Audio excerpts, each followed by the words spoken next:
Hello everyone, and welcome to this beautiful, well, semi-overcast day.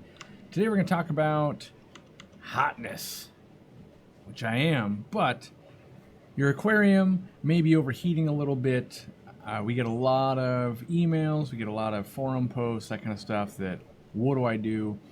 So I'm going to go over the tips and tricks I have to lower it. I'm going to talk about, should you even be lowering it? So we're going to start there. And we're going to be talking about ponds. We'll talk about aquariums, basically any of the aquarium fish we're going to keep or hobby fish we're going to keep. So in my fish room right now, it's probably about 75 or so. And at the end of yesterday, it was definitely up around 90. So I'm getting big fluctuations in my temperature, and that's by design. Basically, as the sun beats down on this building, it gets hotter. And then as it cools off over the night, I want to cool it down. And so what I'm doing personally is I use the aquarium water as its own insulation. So the more water you have, if you have an 800-gallon aquarium, it's going to change temperatures slower than like a glass of water that you're drinking, right? And you've probably seen that. You're at a barbecue or something and you get a glass with ice cubes in it, and a few minutes later, there's all that condensation and all the ice cubes have melted. That's going to change water or change temperature really quickly.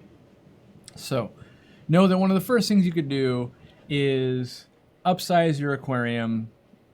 Plan down the road next year, whatever it's going to be. Bigger aquariums are going to be easier to manage through this heat wave. So if you know, like us in Washington, almost no one has central air conditioning here.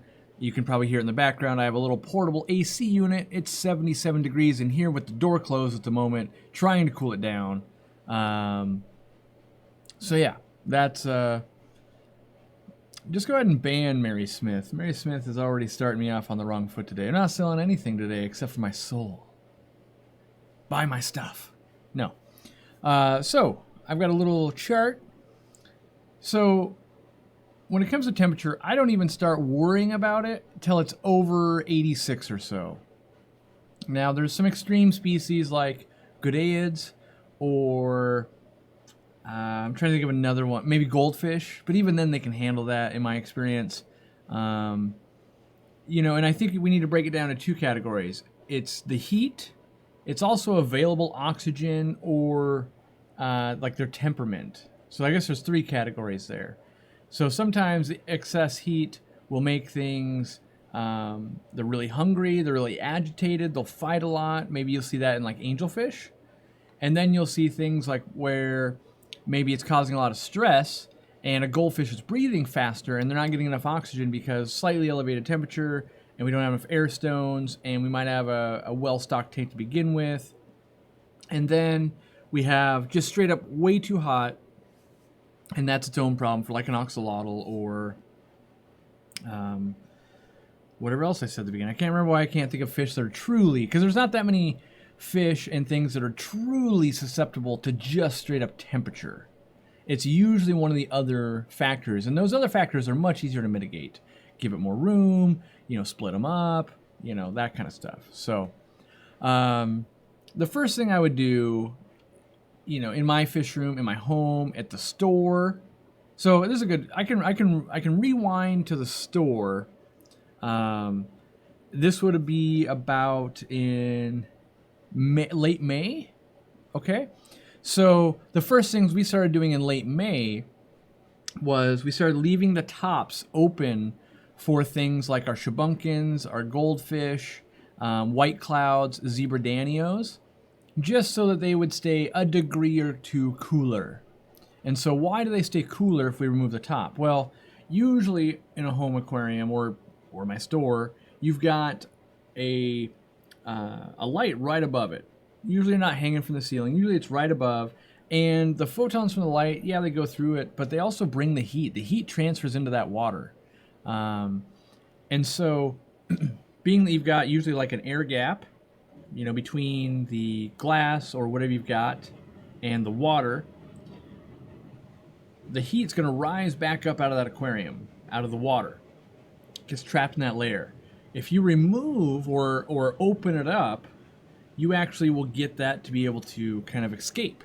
And so now you can, instead of getting, maybe the room is 75 and that light's pushing it to 78, maybe even 79 by the end of the day, you might just stay at that 75 mark. So that's the first way in which I will start combating heat. Now, if it's 100 degrees out and it's 100 degrees in your room and you open the top, it's gonna be 100 degrees. Like, we're trying to combat excess heat, and the excess heat is lights. It's also equipment like a canister filter, a hang-on back, an internal filter. All of those things create heat. Even heaters, aquarium heaters, when it's really hot, a lot of them will still create some heat because they turn on for a second to measure the heat, and they go, oh my gosh, it's already hot, turn back off. So by unplugging that for the hottest months, usually that can help. Not all heaters do that, but there are definitely some of the lower end ones that will do that. So that is the first step, is open some of the tops of the fish that would prefer to be cooler than hotter. We're not in the stage of everything's too hot at this point. Next up, like, I can't do this at the store, but I can do this at my home, in my studio here. That is, switch the light cycle. So typically we have the lights come on during the day when it's the hottest, and that adds that heat. We can also, now what's really nice now is with like the Fluol 3.0 lights or smart plugs, we've got the ability to actually switch the schedules from our phone. I can do that real quick. I just go, oh, let me set that to, instead of coming on at 10 a.m. and running till 10 p.m., let's not come on until 6 p.m. and we'll run until midnight. So it's less light. It's enough to keep my plants thriving. But overall, we're going to inject less heat, and we're going to add less heat to the room from the lights and all of that. And so it allows us to add the heat from the lighting at a time when we're not adding as much from outside. So that's another step. Now, it doesn't work for everyone's schedule, and you see there that I didn't do 100%, like it's only going to be 10 p.m. till 10 a.m. while I'm sleeping. It was just shifting it enough so that I could still feed later in the day. Usually later in the day it starts cooling down a little bit, so we kick the lights on. So if the lights kick on at 6, maybe I feed at 7 p.m. and I can still monitor and do any maintenance I still need to do with lights on and that kind of stuff. And then they're going to go off at midnight. A couple hours later, we want to get that grow time in there, but it's still a lesser cycle, so we're still introducing less heat. All right. The next one, so let's say you're doing all of those things, and this is going to go for if you don't have a room full of aquariums. So it's not a store, it's not a fish room, I've got 1 or 2 tanks in a bedroom or a living room, something like that. The next thing you can do outside of, cool the whole house down, which we're going to talk about that later too, because sometimes that can go the opposite way. But it would be using a fan to blow across the water. So let me see if you guys can see anything like that. So you see kind of like the ripples I've got going up there on the 800-gallon tank. If I had a fan making that, which I don't, I have a spray bar doing that. But if I had a fan doing that, what's going to happen is we're going to evaporate a lot of water as long as your air isn't super humid to begin with, which mine's not. One of the reasons I'm actually running AC unit in here is to take out the water. So I get a benefit of it cooling down a little bit. It doesn't do a whole lot, but it works a little bit. But when I don't run that, I have to run a dehumidifier, which adds heat. So either way, I need to take the water out of the air. Otherwise, you get mold on the walls, and you might get some condensation on your windows and that kind of stuff. So that's why I'm running that. But being that my water will be my air will be less moist, that allows it when you blow a fan across the top, a lot of that is going to evaporate into the air. So we're going to make that air wet. But by doing that, you got to believe the science on this one. You can look it up. But evaporative cooling is what's happening. And that's a lot of what's kind of going on with air conditioners and stuff. When you look at it, like, oh, it's evaporative cooling. That's why there's drip trays and all that kind of stuff on a fridge and all of that. Yeah, they're using refrigerants too. But for the most part, you're blowing the air across something that's colder, and by that it collects the water and it drips down, but it's kind of an evaporative cooling. So We can do that in our aquariums, but if you have 100 aquariums, you probably don't have 100 fans, and it doesn't make sense because every fan you plug in, even if it only uses 30 watts, it's technically adding some energy to the room, and that will actually add some heat. So we need to be very careful when we're adding stuff that we plug into a room. Are we just adding to the problem? So if you got 1 or 2 aquariums, they make, like ZoomEd makes some you can clip onto aquarium. You can buy just like little desk fans. I've used those in the past where you just clip them onto like the tank side and let it blow across the water. That'll work as well. And in my experience in the store, I was able to drop temperatures on aquariums of like 40 gallons, anywhere between 8 to 10 degrees at a time. Now that would be overnight, it wasn't like in an hour. It's a very long period of time when we need to keep oxalotls cold, or extreme circumstances for goldfish or something like that, where they're normally with the goldfish, they're in very high density, and maybe it's like a bunch of koi, and it's so hot out that people literally aren't even shopping anymore. That might be a situation where like we have to keep the water as cold as possible. We have a ton of koi. And then like the next day when it's like, oh, it's 70 degrees, we might sell 400 koi, but the day before it was 100, and we have to keep them alive and healthy. So you get into these weird situations. Now, hopefully at home, you're not in this like boom bust scenario where you've got a ton of fish and then no fish and ton of fish. You can look into it in April and May and go, oh, I need to lighten the load on this aquarium, get a bigger aquarium, make a plan, and not wait till it's a problem. Usually, if you're newer to the hobby, you don't know it's a problem yet, and so that's where you kind of get into a little bit of trouble of like, I didn't realize it's going to be much of a problem. Then you're in the triage section of it. All right, so next up, getting the single aquariums to cool down is good. The next thing I would say is venting heat out of the room or venting cool air in. So what I do, I wish I had a picture of this, so maybe I'll post a picture of this later today on the forum or the community page, but I have one of those dual fan setups that you kind of put in a window. Now my window opens left to right, so I had to put it like that. It looks really weird, but I have it set so that it is intake and output. So one of the fans blows air in, and one blows air out. Now, this is about a $50 unit. I don't make any money off selling those. They're just on Amazon, and I don't know if they're out of stock, might be at this point, but what I like about it is you can set how fast that fan runs and the temperature. So that fan right now probably isn't running because I only have it kick on when it's above 80 degrees. So above 80 degrees, kick on and do some work. Below 80 degrees, don't do that work. And so usually kind of that 4 p.m. mark here at my fish room, it kicks on and it'll run till maybe 9 p.m. and then it kicks itself off.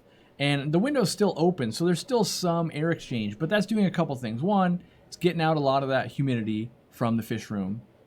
Two, it made sure that by the time it kicked off, the room was already down to 80. We don't want to get it down to 70 and chill things out too much. So we wanted to cut down at 80, knowing that if the room is at 80, the tanks are probably at about 78.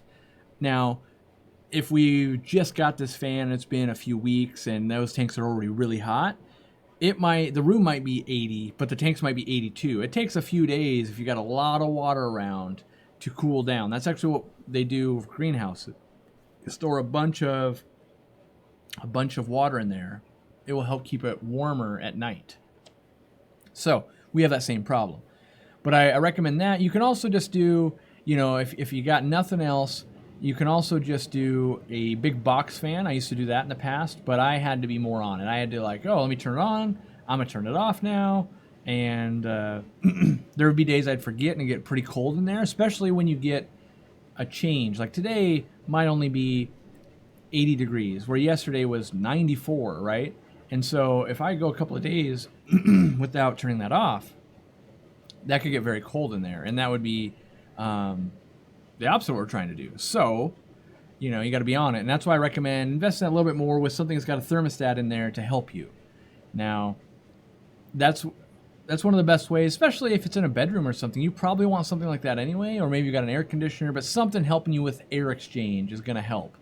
Getting it outside of that room It used to be way more of a problem, 10 years ago, where we used a lot of T5 lighting or metal halides or anything that was really just make a lot of heat.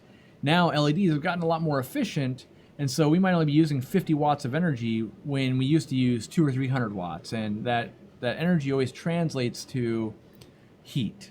And so, that's managing heat. No matter if it's from a microwave, whether it's from the stove, like you're cooking, you gotta kind of get it out of there. And we know how to do that in our house. Like, don't open up the doors when it's hotter outside than it is inside, that kind of stuff. But when it is cooler outside, start getting that heat out. The last thing I would say for getting rid of heat, because I find it to be the least effective long term, especially if multiple tanks, is using like frozen water bottles and things. Yes, you can freeze them. Part of the crux of it is, if I take this water bottle and I fill it, 3/4 full. Don't fill it all the way. You might split the bottle, but like 3/4 full of water. I freeze this. By freezing this, you're putting more warmth into at least that room. So if your fridge is in the house and your tanks are in the living room next to it, you're making more heat. In my specific fish room, I do have a mini fridge, and so that heat from cooling this and freezing it down is going to go right back into the room. And then you might only get, you float a few of these in the aquarium, you drop by a couple degrees, and then you need more. And so you end up rotating tons of these, like Gatorade bottles and all that kind of stuff, to keep 1 or 2 aquariums down a couple degrees, but you get a lot of yo-yoing going on. And that's the problem you want to avoid, because that actually causes stress. And as we talked about at the beginning, it's not so much that it's the heat itself. It's the stress factors of maybe being extra hungry, maybe being agitated, wanting to fight, maybe being a little bit low on oxygen. And if you start moving the water temperature around too much, that's when you might find that you're actually just adding stress. Because in general, in nature, like all my ponds outside, right? So I've got rice fish inside, I've got rice fish outside, I've got brine shrimp pond outside, I've got some goldfish outside, I've got koi outside. All of those waters are getting really hot. They're getting up to that 90-degree mark and doing just fine. Now inside, they're not getting as hot, but I want to keep it cooler for myself. I want to be able to work in there. I want to be able to feed. I run more density, especially like in the rummy nose tanks where there's a lot of rummy nose. And so I think a lot of it is because it's in our view, we worry about it more than in the pond outside. It just kind of is like, oh, it's been doing great. And we don't realize that pond is always pretty much going to get hotter than inside our house or your fish room anyway. And so over the years, I've put out so many species outside that they do really well, but we do have some things going on for us. What is it? It's like, oh, we have evaporative cooling. The wind blows, and that'll help cool the water down a little bit, right? We have bigger volumes of water typically. Like, most people don't make a 5-gallon pond. Usually it's 50 gallons, at least 20 gallons, right? So you've got more water. And then on average, because we're doing it outside, a lot of people do these mini ponds and they put out some fish, they're starting to breed, but it's not like 100 adult fish, right? So it's you got a little bit more leeway. And then the feeding, usually you feed a little bit less outside, just out of habit. They're eating a little more bugs and things like that. And so you've got that leeway there to go, well, I might not feed, but they're still going to eat some bugs today. And so I look to that and I go, well, if we know this fish can do well in this environment, and we know it can get pretty hot, like I've been to Peru, and yeah, you might see fish in the river, right?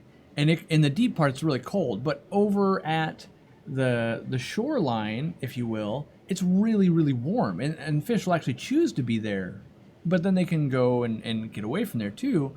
But then you'll find fish that have been, they went up and somehow something happened, maybe a mud bank collapsed and they got cut off from the main river, and that water will be really, really warm, and sometimes they'll be doing great, sometimes they'll be suffocating because there's not enough oxygen, right? But you can see the upper limits of what some of these fish can do, and you start realizing in our home aquarium, usually we're really far from that. And, you know, a lot of people get worried about shrimp and things like that. I myself have never ran into problems with shrimp. I've kept them outside. I've had ice on the top of the water. I've had it be 100 degrees out. I've had it be really hot in my fish room. I've not had that happen. All of these things.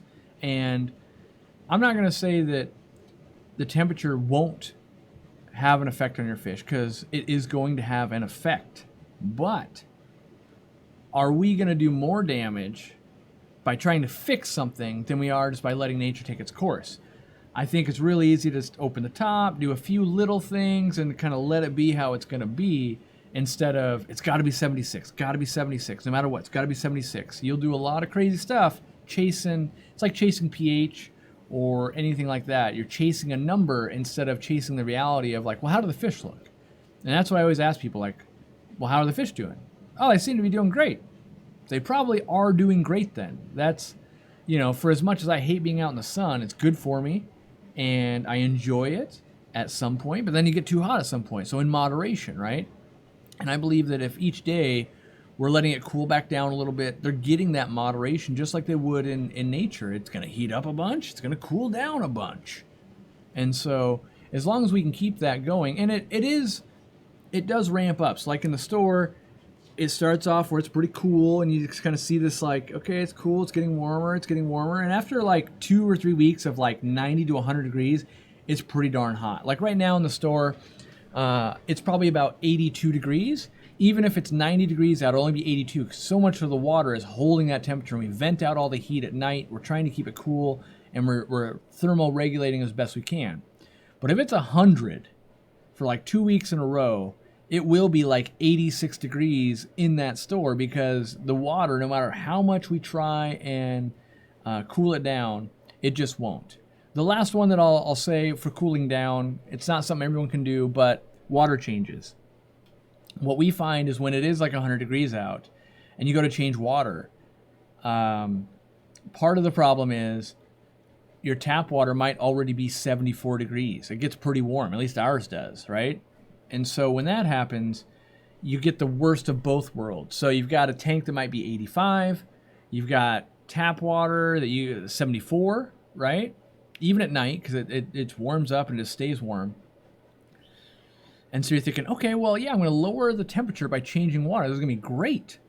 And on one hand, it is.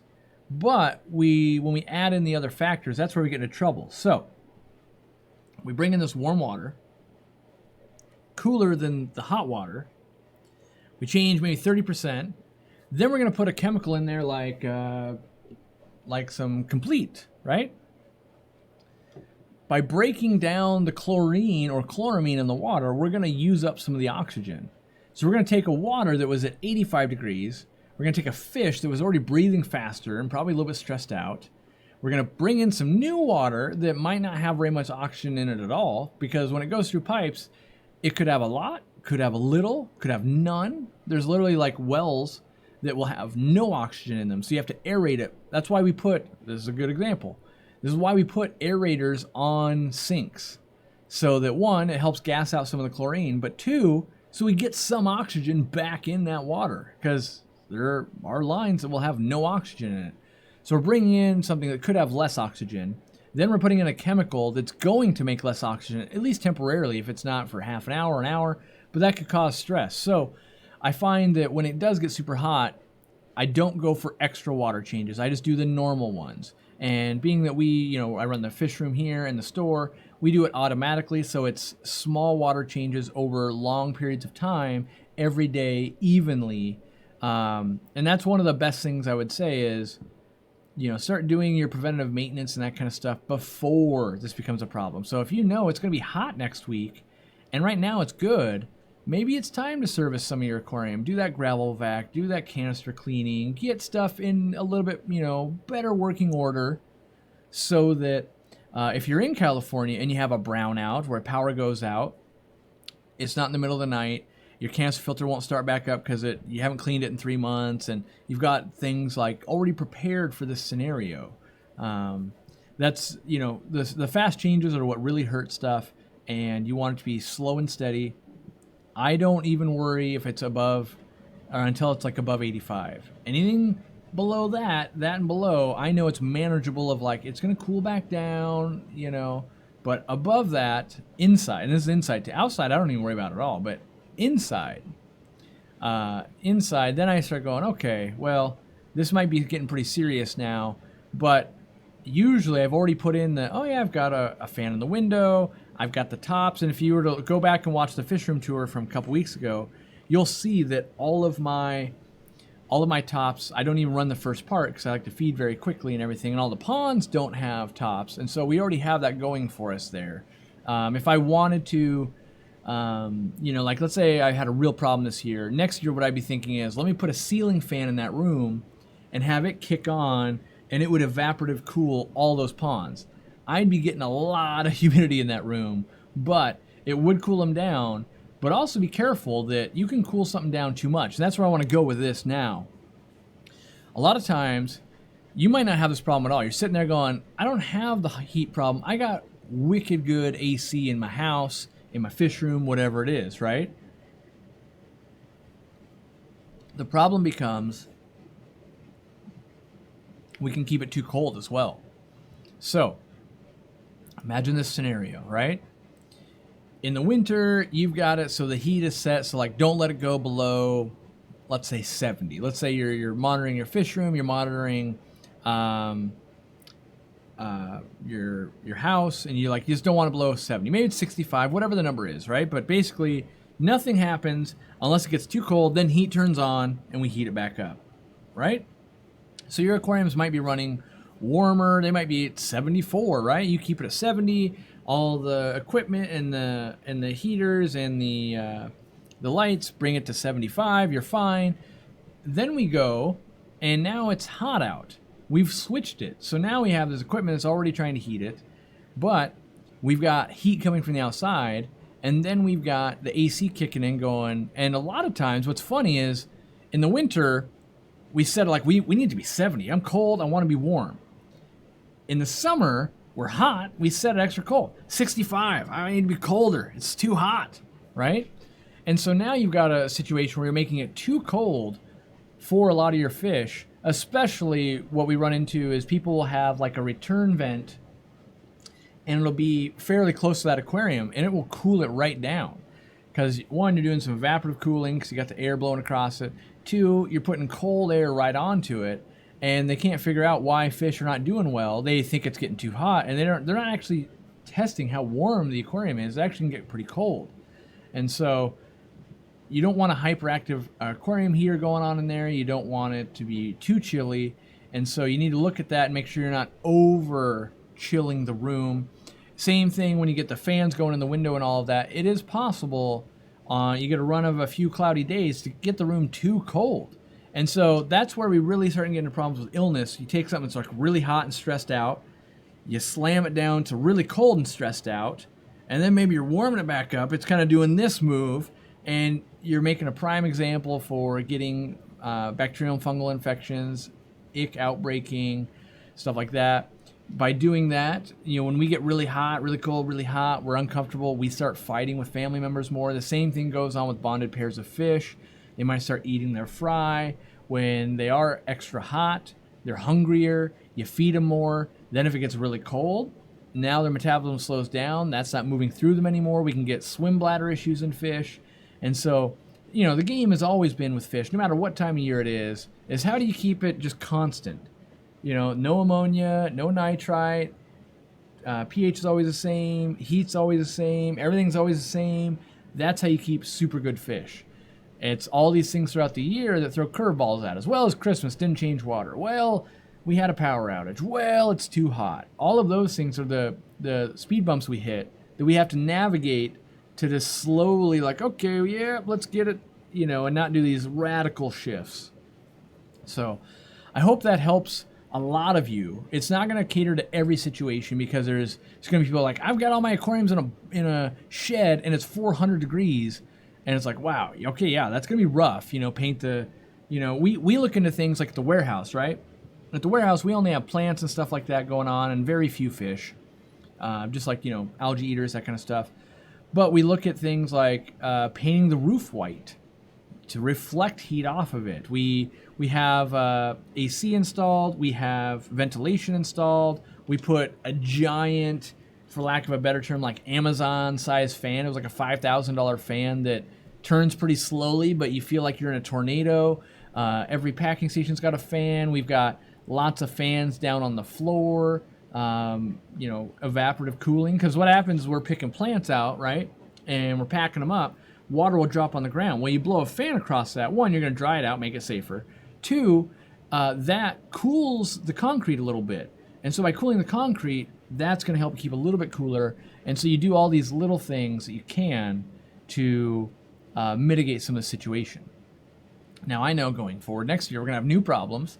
Like we're putting in a walk-in freezer for the brine shrimp eggs that are coming.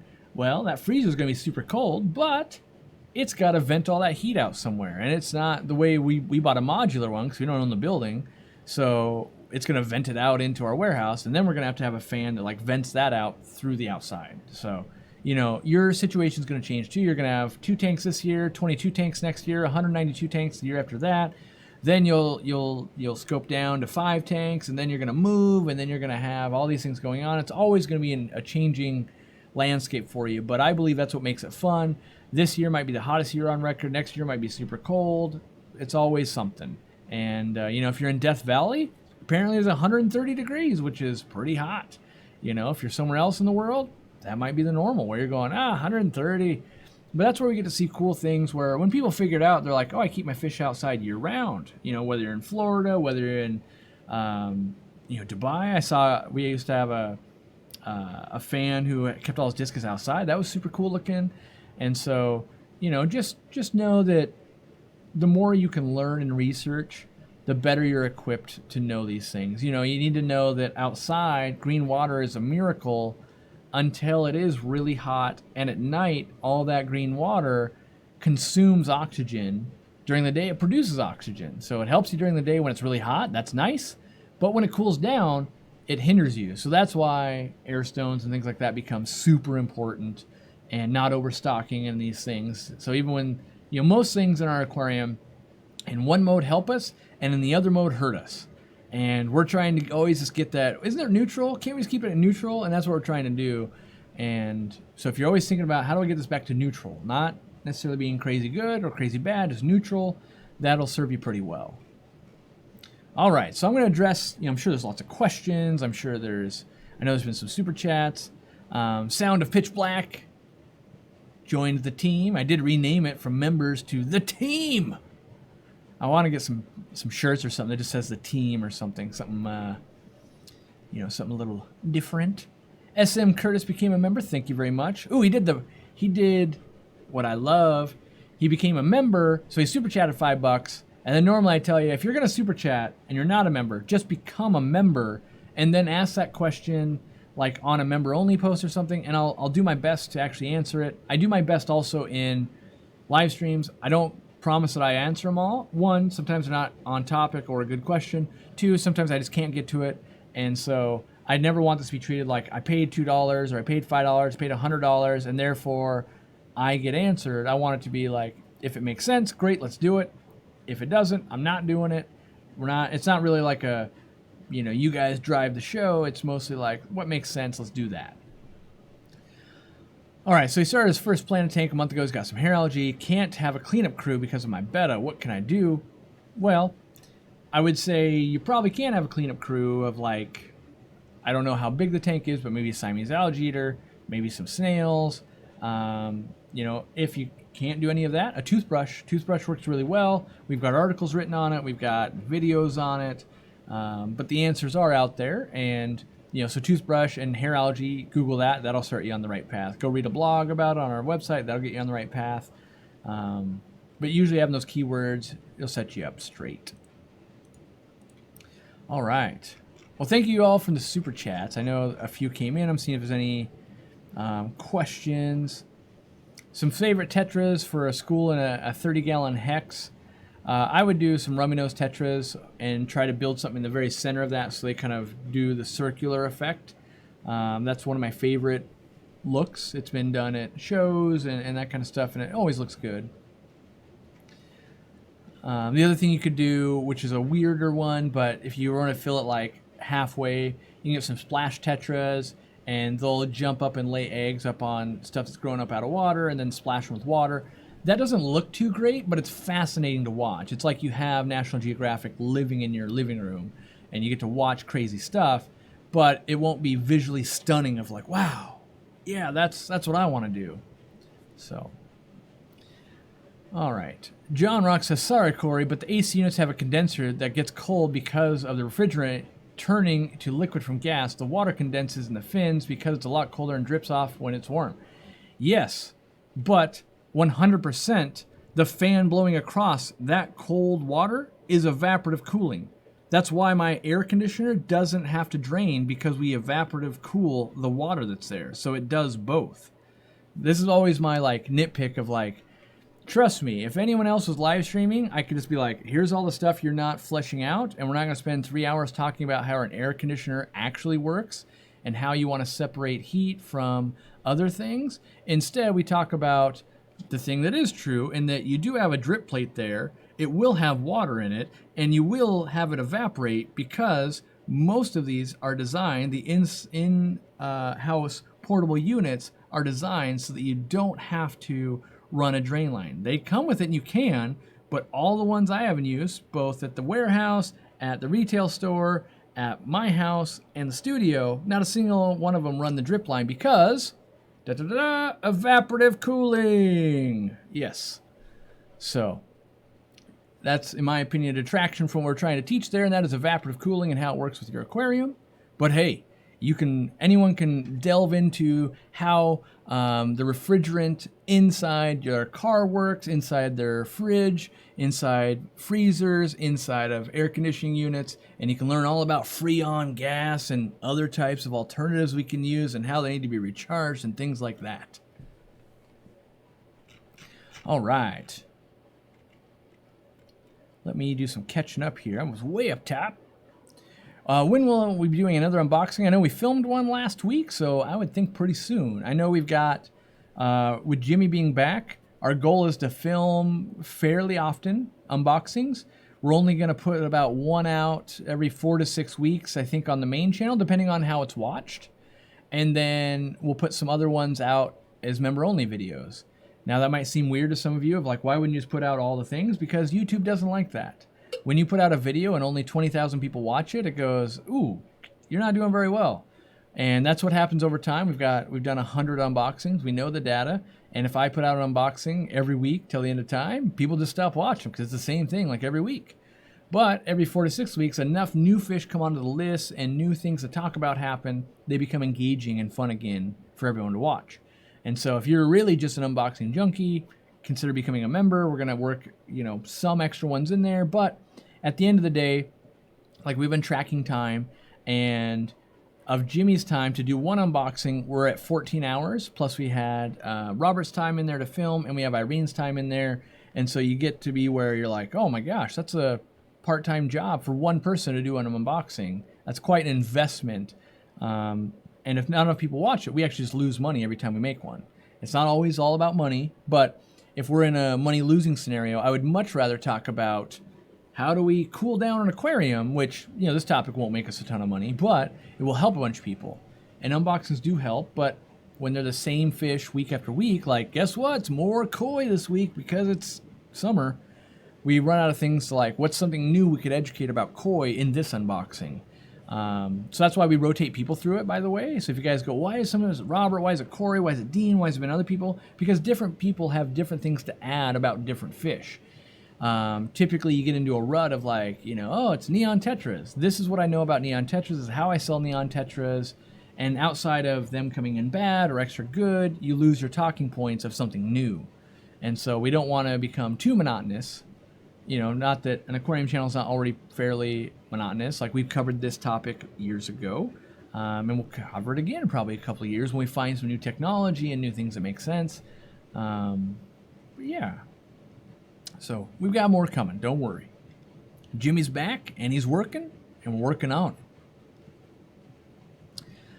Let's see here. This is one cold water. Wait. I thought I just saw cold water. Well, I'm going to talk about, I swear I just read it, but so what I thought I read was someone said that cold water helps fish spawn. That can be true. Some fish do trigger from a temperature in water change. That being said, like the most notable ones would be like Corridoras. All the Corridoras I've ever bred hasn't been from changing water. It's been from just feeding really well and setting up the environment to be suitable for that. Now, could I change water and maybe help it more? Maybe, but I never needed to. A lot of times what happens is you get someone who wants to breed a fish. They've had it for a while, it's not breeding. They go, what should I do? They read all the articles and they read about, like, let's say Corridoras. They go, oh, feed them really well, give them cold water changes once a week, and they'll spawn. And it's like, well, you went from just keeping them normally to now you've been feeding them a lot, then changing water, cold and big water changes. It probably is the food and all of that, and keeping the water clean is what's going to make them spawn. The cold part, that still remains open to interpretation of like, well, I don't know that, some people can link it to it, but sometimes you can link it to a different mineral, and different things work for different people for sure. So just because it's not how I do it doesn't mean that someone like Dean's not like, this is the way you have to do it, or whoever's doing it. Do what works for you. But in my experience, cold water doesn't work without the other factors of like clean water and really good food and the right environment and everything being suitable for that to happen. All right. Chandra says, my water is hard. I've got a GH of 7 degrees and a low pH of 2 to 3 degrees. I added crushed coral, but it doesn't help maintain the KH. Any options other than RO? Well, in my experience, crushed coral has always helped.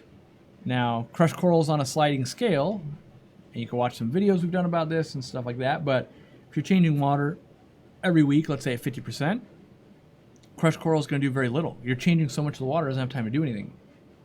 If you were to put crushed coral in and not change water for like 6 weeks, you're going to go, wow, I've got tons of buffer. Even at a high hardness, it'll dissolve slowly. But the other thing you could be running into is if you have a very high bioload, let's say I've got 100 koi in 100 gallons, no amount of crushed coral is going to give me enough buffering capacity. So it's all like, well, how much you got going on this, how much you got going on this, how much water change is going, and you got to balance it out. That neutral line again, we got to hit that. And so without knowing more, it's hard to help. Any other options than RO? Yes. I mean, I'm a guy that pretty much never, ever, ever uses RO. I have very soft water, but even if I didn't, I wouldn't. I will find ways to not use the RO water because I find it myself to be pretty wasteful. You're getting rid of all the extra hard water outside of having like very hard water fish and not hard water fish. A lot of people just let the hard water part of it run down the bathtub or whatever, and it's pretty wasteful. At least get it on your lawn or something where all those nutrients could potentially help your grass or something. All right.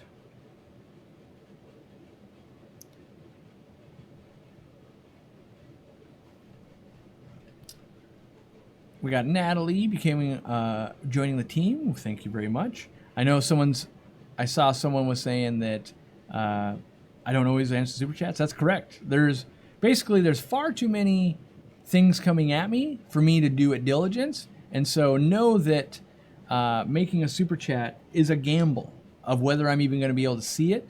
Unfortunately, YouTube has changed it, so it's not like a super, well, there might, let me see, viewer activity maybe? Let's see if I can see it in here. Here we go. Joel says, if you put the air compressor near an AC duct, it will cool down a lot over time. Tested and proven effectively. Highly recommended. It works over a few hours. Let me digest that. Put the air compressor near an AC duct. Okay, so I think what you're saying by air compressor, I think you mean like the air pump for like your actual fish room, I think is what you're saying there. Not like an actual air compressor, which some fish farms run their air off of an air compressor. But yes, that is a very good tip that, we've talked about that in other things like building a fish room where you put air pumps. If you put them high in a room, they grab all the hot air and they help get that back towards, not at a very efficient rate, but they help get that back towards in your aquariums during the winter. And then it would do the same thing during the summer. So if you had really hot air, it's putting more hot air in there. If you were able to put it near cooler air, it would also help with that a bit. Now, I don't have the numbers for you because I do know it comes down to bubble size, tank depth, dwell time. I do know from testing having the top closed. So this would be in an instance where if I had an air conditioner and I put my air pump right next to it and the water entering that air pump was very cold, then it would go into the water and it would rise up, right? Closing the top and having a very tight lid, that air gap that's up there would be cool air, and that might actually help cool that water down a little bit more. I know the inverse of that with warm air does help insulate like ponds and other things. I've done that testing, but this is not a fully baked idea out of my brain. So take that idea from Joel and run with it, play with your own experiments, and see how that goes for you. But yeah, it's not the worst thing I've read. Like it brings questions to my mind instantly of like, cold water through warm, moist room means the lines themselves should build condensation. Is that going to be any dripping problems? Maybe not. Maybe it depends on humidity. But like in a fish store, I just know the minute you start changing things like that, you're going, ooh, that's a unexpected thing that's happening. So yeah, no, I think that's a good call out though. A good experiment for sure. Yes. All right. Cody Green says, I have a small commercial ram's horn snail business. How would you keep calcium in the water? I'm currently using 1,000 milligram tums. Is there a better way? Crushed coral makes separating take longer. So I wouldn't use crushed coral for the calcium part of it. I use it for like the cage part of it. When it comes to calcium, what I would do is either get things like wonder shells or the Zoomed plankton banquet blocks, or you can make your own. I've done that way in the past, and I used plaster of Paris, and then I mixed in spirulina.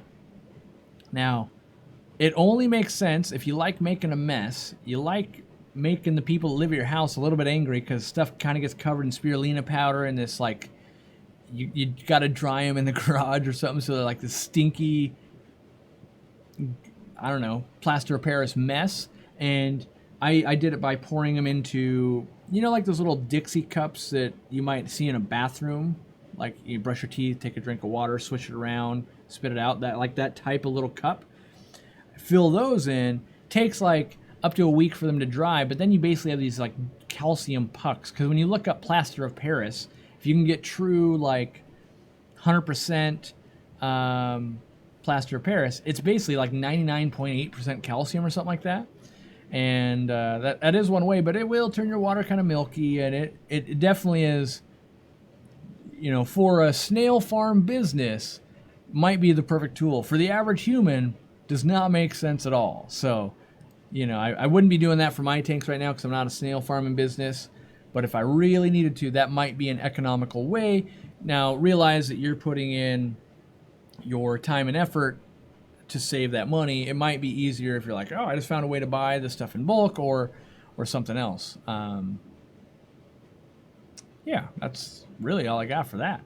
The other thing you could look into, I would look into if I was going down this venture, what does Saltwater World do? They dose, like someone was saying, Kalkwasser. There's also just like calcium additives. I wonder if you can buy that in the gallon jug from like a Kent or something like that. But I don't know, because I know with snails it's two-part. One, you want to be able to eat it, and you want it to be in the water so it doesn't dissolve the shell, but then also they get it inside of them so they can build shell. And I know that if you put the liquid in, it will only accomplish one of those. So yeah, whenever you're entering something into a business, you got to factor in time, money, and scale. And usually it takes quite a bit. That's why you start making money at the end of it, is you've actually figured it out. But a year into, you might be like, oh, here's the system. The system is this. I have to do that. It could just be, maybe you're buying massive amounts of calcium powder in bulk, and you're mixing it into big batches of Rapashi, and you're feeding that out. There's going to be some system that works well for you. But snails aren't exactly top of the pile for getting money in, and so I know if you're getting a 50 cents for a snail or something like that, I don't know what you're getting, but obviously what you put into it's got to be much less than that. Otherwise, you're donating snails and it's not a business anymore. So, yeah. Oh no, Cody says Rapashi is all my wife can handle. Yeah, so then maybe a ton of calcium powder, and don't be afraid to look into like human supplements and that kind of stuff. Every once in a while, you can go and find like like a Rite Aid or something, or a calcium store, a supplement store where they've got a brand of like, oh, it's Calcium Max 2000, right? And for whatever reason, it's going to expire, no one's buying it, and they might have it on super discount. You buy all that up, and then you can mix that into something like Rapashi. Also, I might look into foods that would be high in calcium. Like I think isn't like spinach and chard and that kind of stuff pretty high in calcium? Because I know like in our garden right now we've got kale, we've got different zucchinis, we've got some pumpkins growing, we got all this stuff growing, and that ends up being two things. You get to take all that poopy snail water and you go put it on your garden, and that helps grow those things, and then eventually you're going to harvest some of that, and you could put big chunks of squash and all that kind of stuff in there, let them eat it. You have to do a lot of water changes, which goes back on the garden. Or you could take spinach or something, maybe blend it up, put it in with Rapashi, find a way to get that to work for you. But it definitely is a unique problem because they're being used for, a very cheap item, I would say. A snail, which snails should be expensive. I think they're really cool. So, Benjamin John with a $10 Taco Tuesday. Well, thank you. Maybe we'll have tacos today. And time for my quote. Benjamin, if you're not a member, you could have been a member for 2 months and got behind the scenes looks at candy. That's the kind of stuff I bring to the table. Candy bars. Finally crushed up eggshells? Yeah, I haven't done enough testing to know what is the conversion rate at mass scale. I definitely have farmed a lot of snails for puffers and stuff in the past. I use auto feeders. I buy massive amounts of crab cuisine and load the auto feeders, and that's one of the best ways we can do it. But also I get to buy it at wholesale. You got to use some advantages, and you don't know what the advantage is yet until you look around. You might go, there's a giant spinach farm down the road, and at the end of the season, they got way too much spinach. I could freeze that, and, I could turn it into ice cubes, and then I blend that in with the Rapashi, and I do a thing. That's usually how someone comes ahead on business. They find something that was going to be waste and turns it into part of their production process. That's why we get a lot of all the extra pumpkins at the end of the year. They go feed hippos and that kind of stuff. Like, you find the ways, how does this continue down the rabbit hole and become useful again? What tank mate should I add with longfin zebra danios? I really like the blue leopard danios, especially longfin. More danios are always nice. Rosy barbs, if you got a bigger aquarium, I like those too. But yeah, I would say lots of barbs and danios, cool water, tank setup is what I like. What's the record for likes on a live stream? I actually don't know. I mean, so if I'm being honest, likes help a ton. Getting members, so hitting the subscribe button help a ton. Sharing helps a ton. Basically, any way you interact with the live stream outside of chatting helps send signals to YouTube of like, make more people watch this and all that kind of stuff. But I try not to like harp on it where it's like, become a member. Like, that's my thing. Become a member because I can give you something more for it. But when you hit the like button, you personally don't get anything in return. It helps me for sure, but you don't get anything in return. So I don't try to harp on that kind of stuff. It's the same reason why we have a lot of members now. We're only putting ads in at the first. We have to have some ads or YouTube videos will never get shown, but we don't put any mid-roll ads or anything like that in anymore. So, we're making way less on the videos, which is fine because the membership is helping support us and we're doing what we need to do and we're making that experience better for everyone. So that's my plan anyway.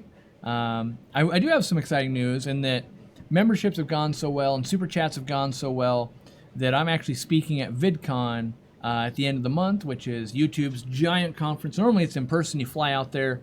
This one will be virtual because of, COVID and that kind of stuff, but I will be speaking on behalf of ways to monetize a YouTube channel outside of just ads. And you guys have been very helpful by becoming members and doing things like that. And it's made me stand out in the YouTube community of like, hey, wow, he's getting a lot of support from what he's doing. And so I'll be able to help other creators do the same thing. And I value that because I do look at it is an exchange, right? So you guys invest in me and then I invest back in you with good content and extra content and all of that kind of stuff. Because, you know, truth be told, if I had no reason to be here, why wouldn't I be out in a sprinkler in my yard or playing with my dogs? Or, you know, you got to find a way for it to make sense because it's beautiful out there. And I'm looking at black screens with text on them and talking about fish, which I love to talk about fish, but I can also talk about fish because I talk to myself all the time while I'm playing with fish.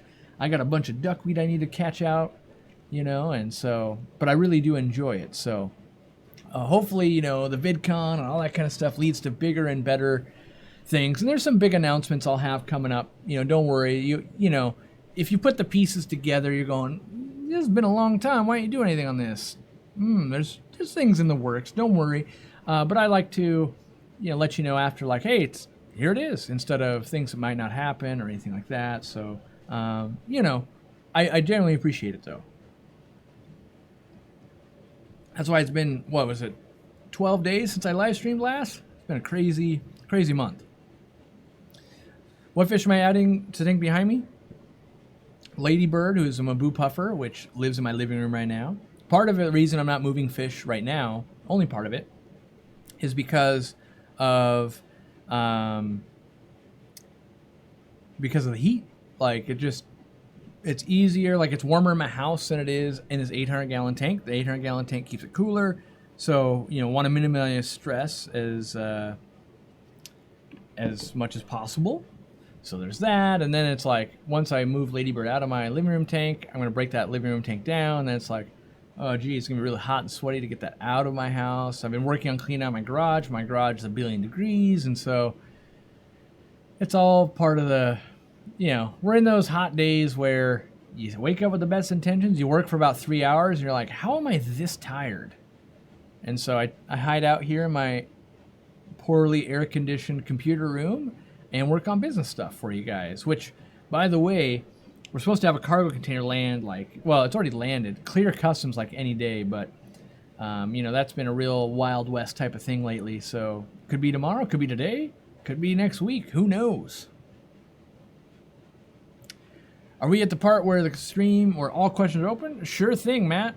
Throw your question out there. I'll try to get a visual on it and see what I can do for you. I found a ton of dragonfly nymphs in my outdoor tubs. I said pubs. Tubs with endlers, rice fish, and CPDs. I've got shrimp in the CPD tub. Anything I can do to save the tubs besides tearing out all the plants and substrate. My advice is work with nature, not against it. So for sure, you got 10 predators in there. They're gobbling up shrimp. They're gobbling up fish, but they can only eat so much.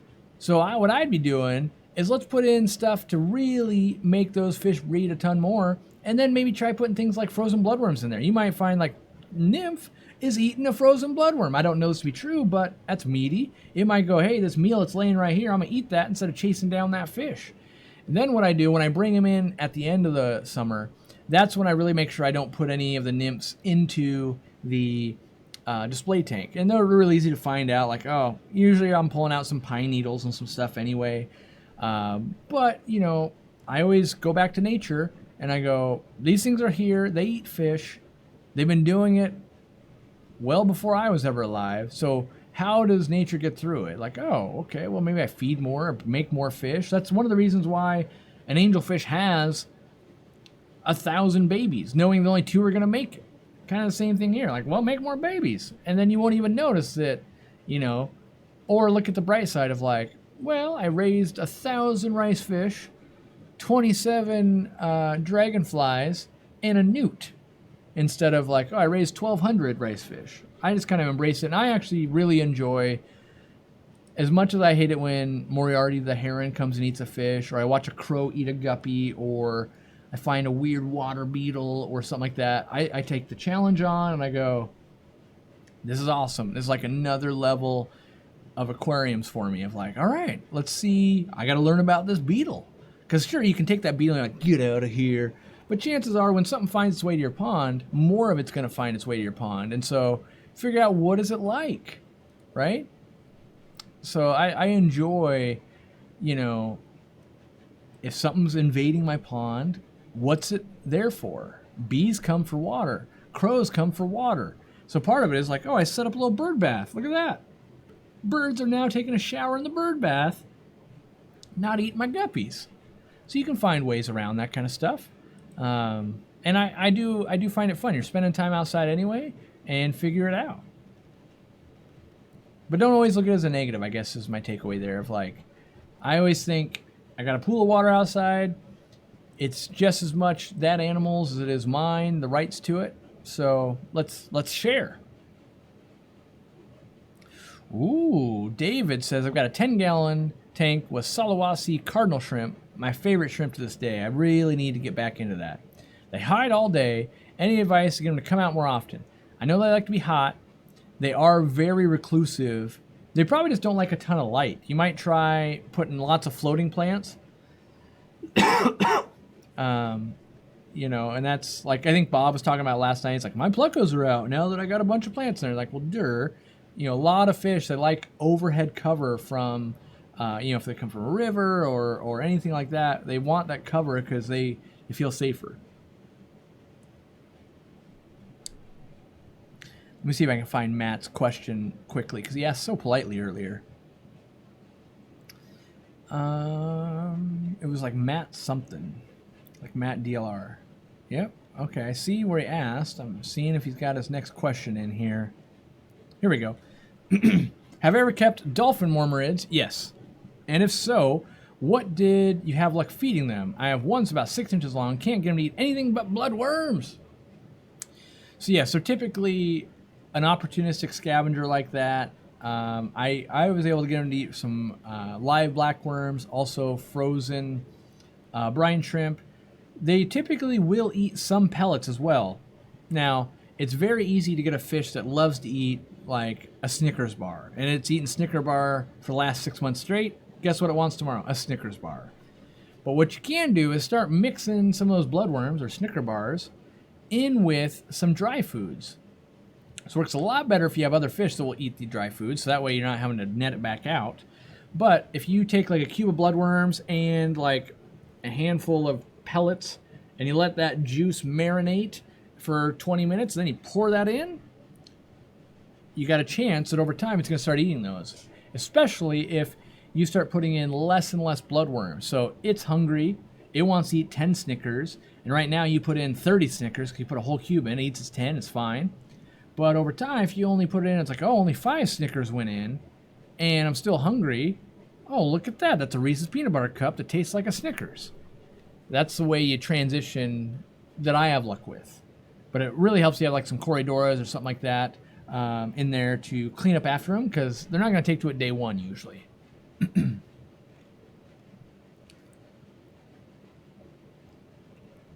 Where did I get those simple backgrounds? Also, when you guys be getting more sponge mats and more plants in? Every day. Every day. So if you go and you read on the website, when will we get more stuff in? Every day I order, no joke, we probably order $20,000 worth of stuff every day. When will it come in? That depends. When will, like, so sponge pads. There's $100,000 worth of goods sitting at the customs port. Will I get them today? Possibly. Will they come in tomorrow? Possibly. Will it be next week? Possibly. Someone's got to go to the container. They got to inspect everything. They have to clear it. Then there has to be a licensed and bonded person that can move that container to us after scheduling. We will then unload that. We will then put them into the stock that day. And there you go. Plants. We picked up plants today. They're probably going in inventory right now. We'll be picking some up tomorrow and some on Thursday and maybe some on Friday. So plants land like almost every day. But any specific plant, it'll be the same thing. Like if you're a member, which looks like you're not, you would see that like every once in a while I'll post like, we ordered 3,000 plants. The farm, this farm, one of 5 farms we order from like every week, only shipped 1,400 of them. So we don't know what we're going to get, when we're going to get. Like I know we're out of Nubius and Petite, even though like we've ordered from 4 farms and all of them are out at this point. So will we get it tomorrow? Odds are low, but that doesn't mean that it won't come tomorrow.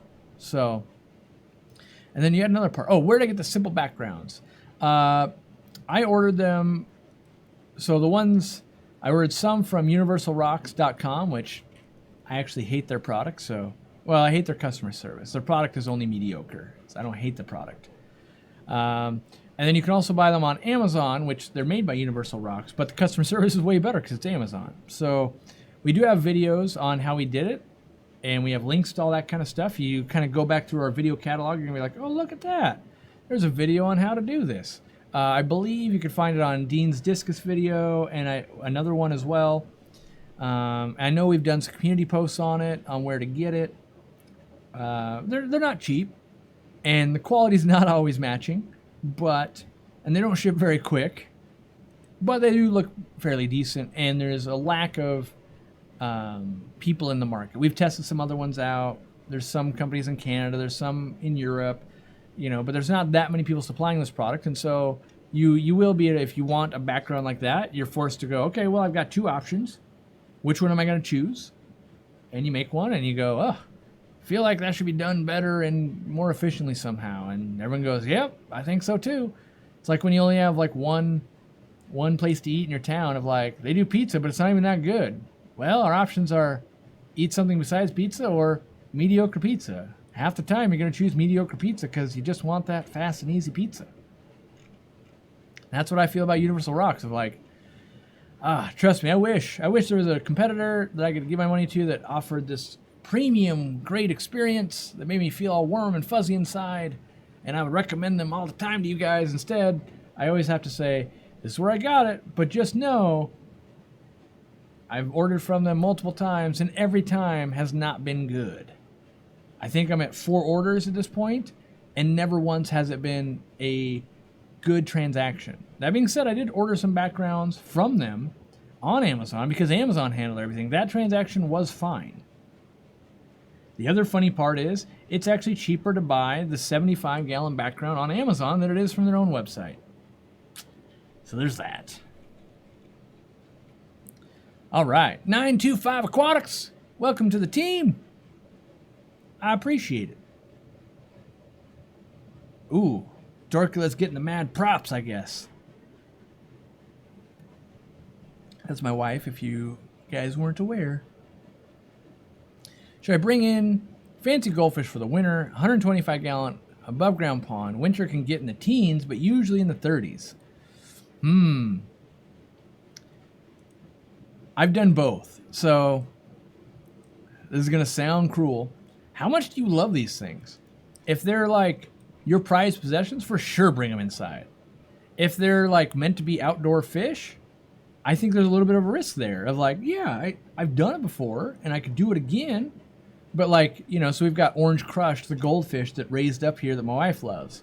That fish is not a fish to take a chance with. But the other 4 or 5 of them, they're like, yeah, they could go. They could live outside. Now, when I say things like that, do know I'll be doing everything in my power if I was going to do that to increase their odds. So I would build a top for that aquarium, whether it's a piece of glass, a piece of acrylic, something so that when the sun beams down on it, it traps in that heat. We talked about that layer of insulation with the air and that kind of stuff. In years past, I've also put my air pump inside my fish room, had the air line come out, go underground, and go to the pond and pump in warmer air. So I do things to increase my odds. So it's likely to win. I don't put myself in a situation where the odds are this is going to be a horrible failure. I don't try to ever do that. So when I have an epic failure, it was something I couldn't account for. And then I wouldn't do it if it comes down to like it's 40% chance it's going to work. I don't take that risk.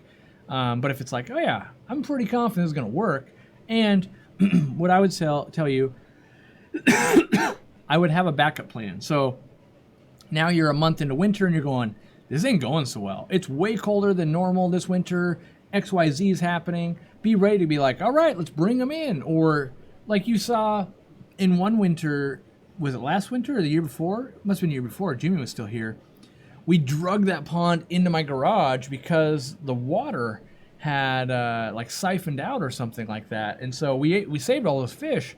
But don't be afraid. It's not just A or B. It could be like, well, there's A, B, and I got plan C lined up just in case. I got a spot in the garage this summer. I had a buddy over. We lifted it up. We put it on wheels. It's just going to sit there. But in the winter, if it got really bad, I could drag this into the garage and keep it from getting too cold. All right. Have you ever kept the South American leaf fish? Yes. I find them to be a little bit of a pain because of the live food requirements. They look super cool, but they don't do a whole lot. So I've only really kept them in a store setting, not so much at my own home where it's like, look at them doing nothing. Isn't that cool? Like, it is cool, but I don't think it's like, I like to see some activity. I like to see breeding activity, and I don't like to have to be beholden to live foods. So I like to do a lot of live foods, but I don't want to, like, if let's say all died, I got busy, I had to travel, I don't want fish to be reliant on it. So I try not to keep those in my possession because it's another level of like dedication. That being said, with leaf fish, because I have so many guppy babies around, I could keep that going, but I cherish my guppy babies, and so it ends up being, nice culling machine, but if it gets past the culling, you're like, you're eating my prize guppy babies. Welcome, friend with fish tank. Welcome to the team. For the dwarf aquarium label, I have some stuff growing out, but I'm having a hard time telling if it's roots or a leaf stem. Is there a way to tell? Roots are typically pretty like narrowish, and like it'd be great if I actually had an example, which I don't, but the stem of a leaf comes out, and it's thicker. And this is one of those things that really sucks, because if you haven't seen either of them, neither of that really constitute much more than like, is this thick or is this not? I would say, give it like 10 days. If it's not growing like a weed and you've seen it sprout, try flipping it over, because it might be upside down. That's what I would try, without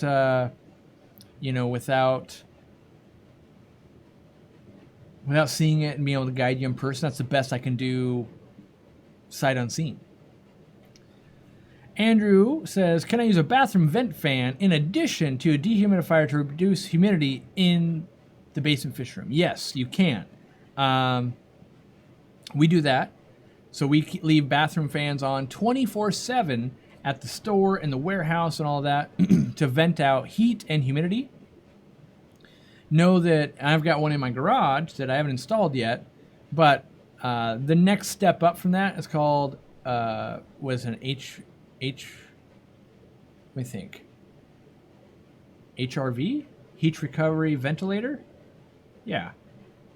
Basically what it does is, the goal of it is to pass the air outside and bring fresh air in while transferring the heat. So in the winter and stuff, you wouldn't lose the heat, and if you were cooling it inside, you wouldn't be bringing in super hot air. But they run like, the one I bought was on Amazon. It was like $800. Not a cheap thing, but you get to a point where you're a man with way too many fish tanks, and you just gotta go, okay, it's time to save up my pennies and buy the piece of equipment that's not cool looking, doesn't really do anything flashy, but will be a great investment for the next 50 years of my fish keeping career. And it, I went probably 13 years without ever owning one, and this year I thought, you know what, I gotta get one of these, because I know how good they are, and it's time to invest in a piece of equipment. It's like investing in a generator. There's nothing cool about it other than when you have it, you're like, oof, thank goodness I invested in a generator before the power went out. Any places, good places to get large crinum calamitratums like I've got in the goldfish tank. I want them for 75 gallon. I don't know of any place that sell good big ones. They're hard to ship when they're big. So my advice, and I've grown a lot of them over the years, and I'm not in a race to grow a big one, but in general, plant one, and 6 months later, you got a pretty good looking one. Now, some people hear 6 months are like, there's no way I've got the time and patience for that. For me, I go, you know, with how busy I am with work and that kind of stuff, 6 months flies by. You know, I can't believe that we're in the 8th month, like end of the year. Like I already got to start planning for, you know, there's like back to school, there's Halloween, there's Black Friday, then there's going to be Christmas, and then boom, it's next year already. Like, wow, where'd the year go? So for me, what I tend to do is I tend to go and I get projects started real early. So I just get one, get it planted, like get it going. 2 or 3 months, you're going to have a great looking specimen. 6 months, you'll have something really nice. And you might have spent 6 weeks looking for like, who's got a big one to buy? You would have already been halfway there if you just get one and get it going. So I'm a big fan of get it going. I typically, instead of buying a big one, let's say you could buy a big one, it was like $35. I'd buy 2 or 3 smaller ones going, well, I got time on my side. I'm only 37. I'm likely to see another day, and I'll have 2 or 3 of these bad boys. So that's how I typically approach it. All right. Would you recommend adding an air stone to a betta tank, or will that cause too much agitation?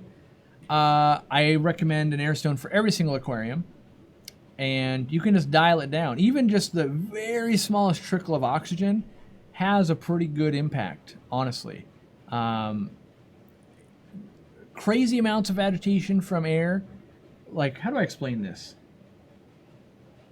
The more you add, it does add more, but it's diminishing returns. So like, let's say you had like the smallest bubble stream. You could technically get it to the point where it dissolves before it ever hits to the top. That'd be 100% dissolving.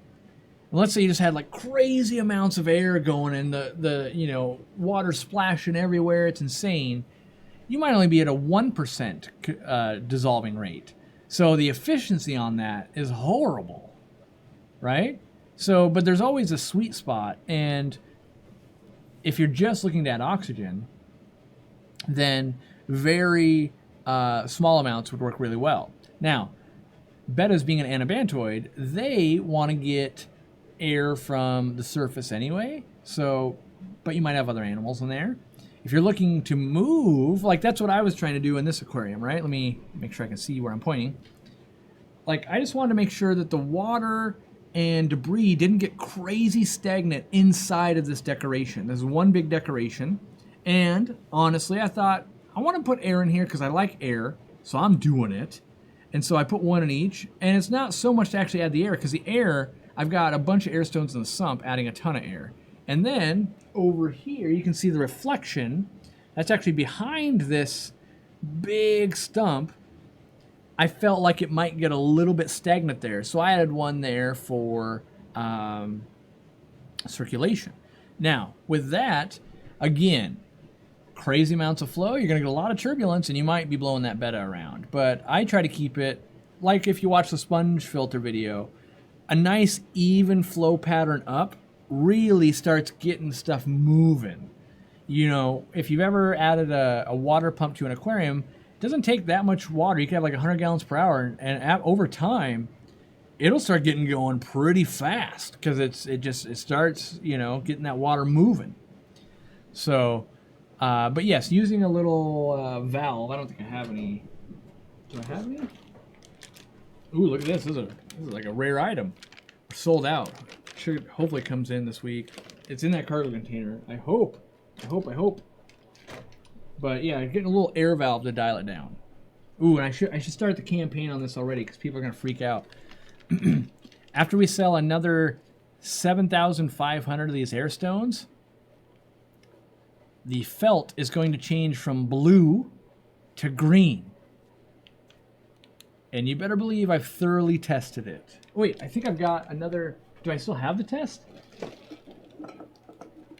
Well, you get behind the scenes stuff. It's going to come with this felt. This felt right here. So it's green. And this isn't because like it's Aquarium Club green or anything like that. The manufacturer lost the source on how to get the blue felt. Now this felt is slightly different.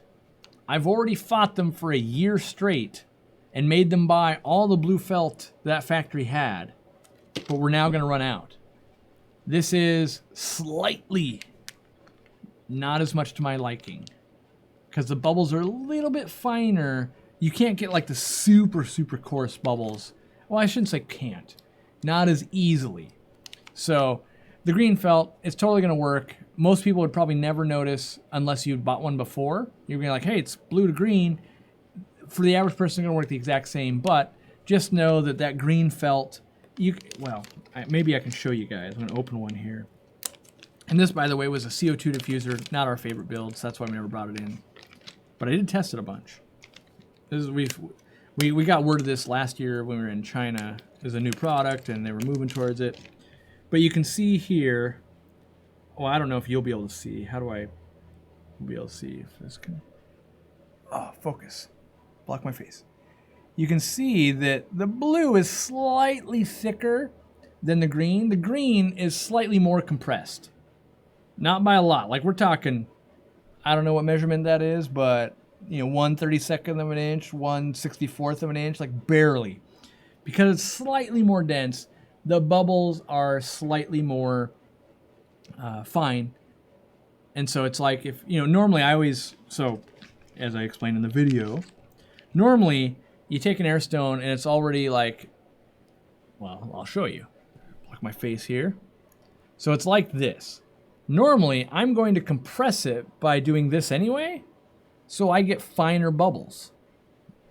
So the green one is just kind of already a little bit more compressed. So, but as I tell every vendor, don't change things that work perfect. People hate change.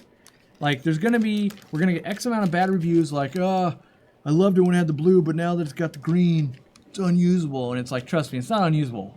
Because I'm pretty sure I could do like the blind taste test and I wouldn't know the difference inside a sponge filter, but people do hate change.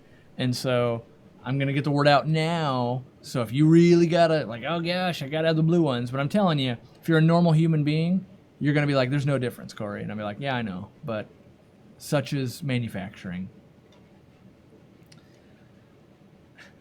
Fishroom Fever asking for Coop Green at the paint store. Mr. Ed's Aquatics. That's a good point. He said, good thing I kept all those blue felts. Yeah. So, yeah, if you have bought it, I hadn't thought about that. If you've already bought a ton, you've got 4 billion pieces of blue felt anyway because they don't need to be replaced. But if you're a new customer, that's a good point. If you're a new customer, you won't even notice the difference between the blue and green anyway. So it probably won't be so bad, but I hate change. What I hate is when a company wants to make a change on a product, where I'm like, you don't need to at all. This product's perfect. But this other product over here that needs a change, do that change. Oh no, we're not doing that change. Like, what? Yeah, that's what kills me when the companies will do the opposite. Like, this thing that works great, like Sarah Foods, like, let's take your number one selling product and make it terrible. Oh, that's a good idea. And then, like, what about the things that need improvement? No, we're not going to put English directions on our stuff. How dare you? But we will make the product worse. Like, oh, okay. Is that green felt that comes with the airstone in the Zis Hatcher? I'm not sure. I'd have to go crack open a brand new one. It might be the green ones, though, because they were only making the blue ones for us, but we are so particular, we may have demanded the blue ones also go inside of the Zis Hatchers for just uniformity, because invariably, when you're selling to, or when you're marketing to millions of people every month, that turns into email questions, and it's just one less thing for Canada to be like, well, yes, a green felt came in that one, they're transitioning, it's going to be a thing. So a lot of times we just try to really just make this as easy as possible so that we can focus on other questions like what's the right temperature, what's the right salinity, those types of things. If your biological filter can handle the load, is there really such a thing as overstocking a tank besides being cruel and putting in too many fish? Not really. I mean, there's so think of it like a house. Could you have 30 people living in a house? The answer is yes, you could. But when one person gets a cold, it's more likely to spread to more people, right? So just in general, you start running into some of those crowding issues. But if you had if you cleaned really well and you just you really do everything right, you can make it work. So, and really it just comes down to what can you take care of as a personal, as a person. Like, we take care of 3 rescue chihuahuas. 4? I think 4 is like too many. 3 is already like, we're at the limit. Getting a 4th one would be like, not that we couldn't do it. We'd have to dedicate a lot more of our day to making it happen, right? So, but there might be other people that can only handle 1 dog. And there might be someone like, we take care of 40 dogs. Like, my hat off to you. Same thing with fish. You take care of hundreds of aquariums. I only take care of 1. It's what are you comfortable with in like the amount of time you're going to spend each day dedicated to those projects or animals or whatever it's going to be. So, okie doke. Is there a difference if you use 3 green felts instead of 2? Not really. I've tested that myself. Like, you can put extra felts. The only time I ever was able to really make a difference, you got to have some ungodly amount of air, and you can put more like felts into these. I mean, I've tested like everything there is to test just because that's my job, right? Like, so let's say I add a 3rd one. You can get up to 4. I think I got up to 4 in here. What it does is because you're fitting so much felt in there, you have to really tighten it down pretty tight. So you're going to get a crazy amount of fine bubbles. So you need a really strong air pump if you wanted to push more air. So like you can see here that it like takes up the entire, but you can technically like muscle that in there. And so you can see it's like squishing out on the side. But now when you put air through there, if you had like the world's strongest air pump, would it technically put out more fine bubbles? Probably. But is it a noticeable difference versus just doing 2 or 3? Like 3, now it doesn't come out the side, right? And at 2, the amount of air you can put through 2 is so much anyway that the only applications I even could think of would have been for like fluidized bed filters, like K1 media and that kind of stuff. But even then, usually you need a very big air stone so that you can get a really good lift going and not just one single stream. So, you know, I typically push the products that I'm going to really invest time and money into and that kind of stuff. I push them to the limits to know where would you really need to take this if you needed something different. And it's extreme cases. In every one of my normal aquariums, the 2 work just fine, and that's the way I run them. All right.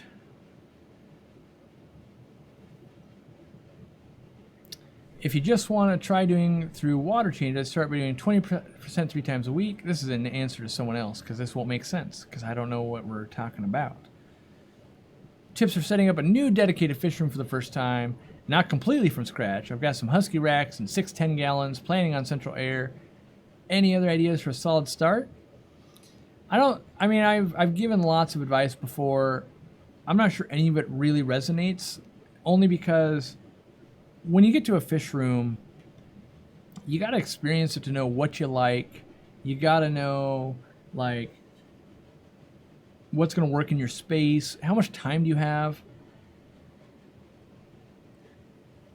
For me personally, I would say it's something like, can you dedicate 6 hours one day a week to a fish room and then 30 minutes every day? If you can do that all the time, your fish room is going to be amazing. People always ask, like, how does Dean keep his fish room so clean? He works on it 2 hours a day, every day for the last 40 years. Like, when you just go 14 hours a week, that's a part-time job. Most people, they're like, well, I fed and I put some time in the fish room. But like me personally, in my fish room, if I'm being honest, just in my fish room, not like at the warehouse or the store, I only spend probably about 5 hours a week on the fish room. I'm feeding, I'm moving some duckweed, I'm moving some fish around. But Dean is breeding a lot of fish. He spends a lot of time in there, and he honestly really loves it. Now, Dean doesn't have any dogs, right? Dean doesn't have a business to run. But, well, that's not true. He runs his fish business, right? But he can spend a good amount of time, and that's the key there. The key is time. So, you know, yeah, my new tip is make sure you're going to spend the time, because I've been down that road. Like I got 100 aquariums that I have 5 hours to spend on. If you had 5 tanks, you also could spend 5 hours, and those 5 tanks look way better. It's one of the things I do when I counsel other creators on YouTube. Is like, you have 1,000,000 tanks, and they all look terrible. How about you pare down, get some that look good and you're proud of? You know, you guys would be shocked how often when I'm like, hey, go film a fish room tour. People love to see your fish room. It's not ready. It doesn't look good right now. It's like, well, then make it look good. It's like having a fish store where it's like, I'd rather people don't come in. It's too dirty. Like, well, the answer is clean it up. Oh, I can't keep it clean enough time. Make a smaller fish store. Make a smaller fish room. Like, and you have to be able to stay up on it. There's a reason why I have ponds in there. I don't have time to clean all the glass. You don't have to clean the side of a pond. It's working out really well for me, right? Make the changes that will allow you to enjoy it again. Getting a couch in there, great.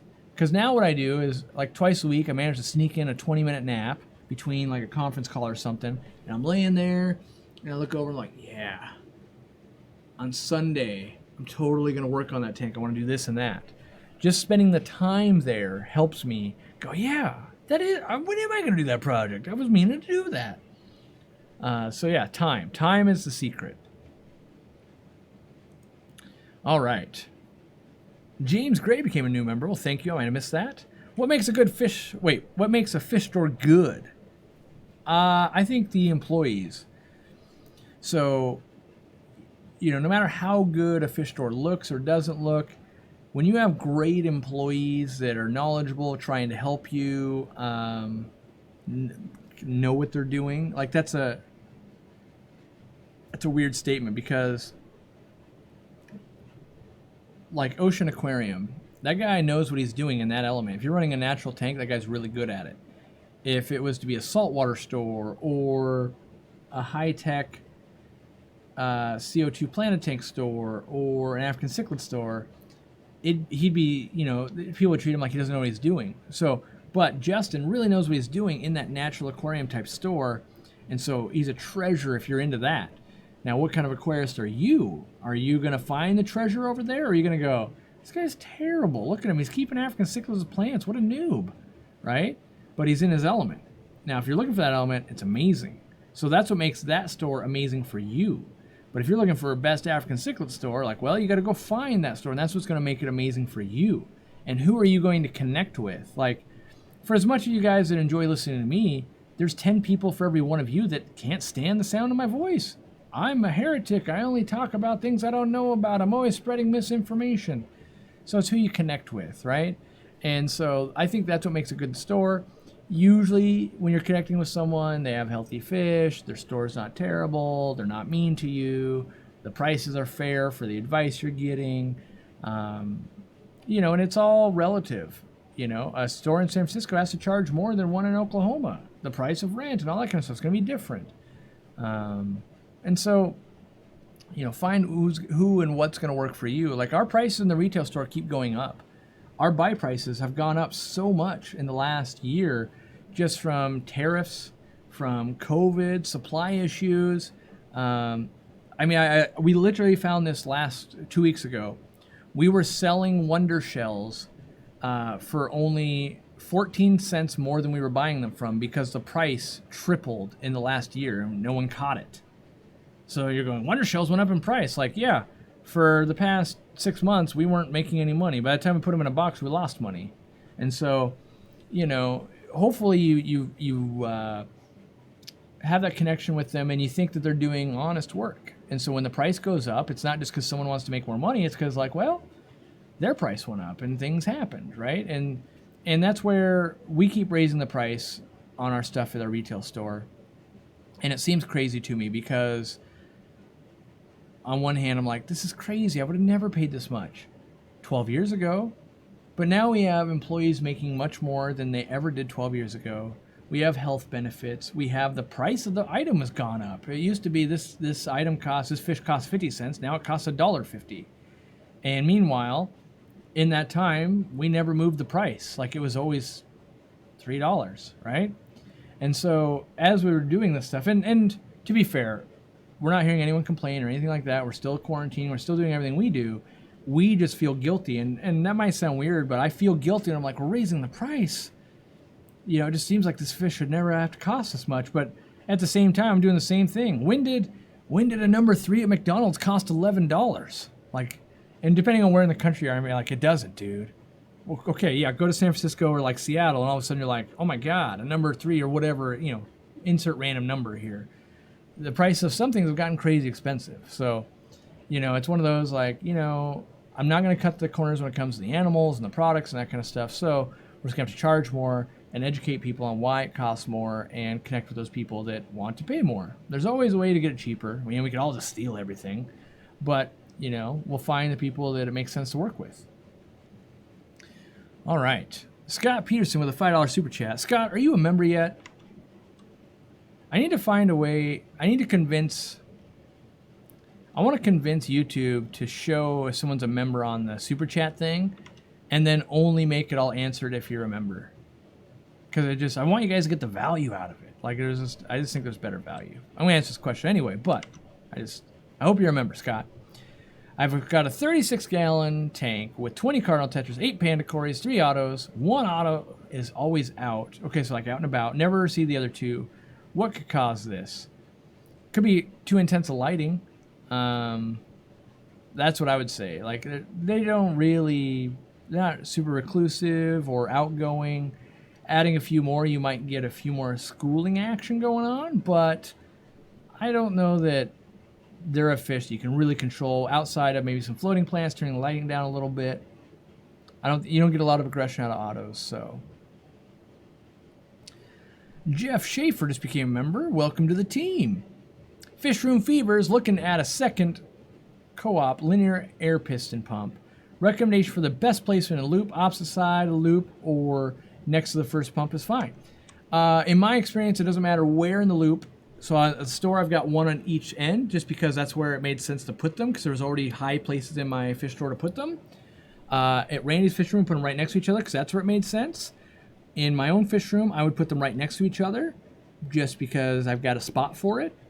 But in general, the way linear air piston pumps work, whether you've got one pump that is 2 pistons or 2 pumps that are 1 piston, they work the same, so you shouldn't see much difference. Now, there are always caveats there, and it could be like, well, you've got a crazy long run, and you've got 40 elbows in this one over here, and therefore pressure's lesser. By putting it over there, you would bump up the pressure. But in a well-designed loop that connects all the way around, it should be equal pressure, and you've got, like 1-inch piping or larger, should be even pressure. And then it shouldn't matter. But there's always exceptions to the rule. The other thing I recommend, like a lot of people have been running this recently, if you're not running air stones inside your sponge filters, you might find that by putting a air stone inside all of your sponge filters, you no longer need a second pump.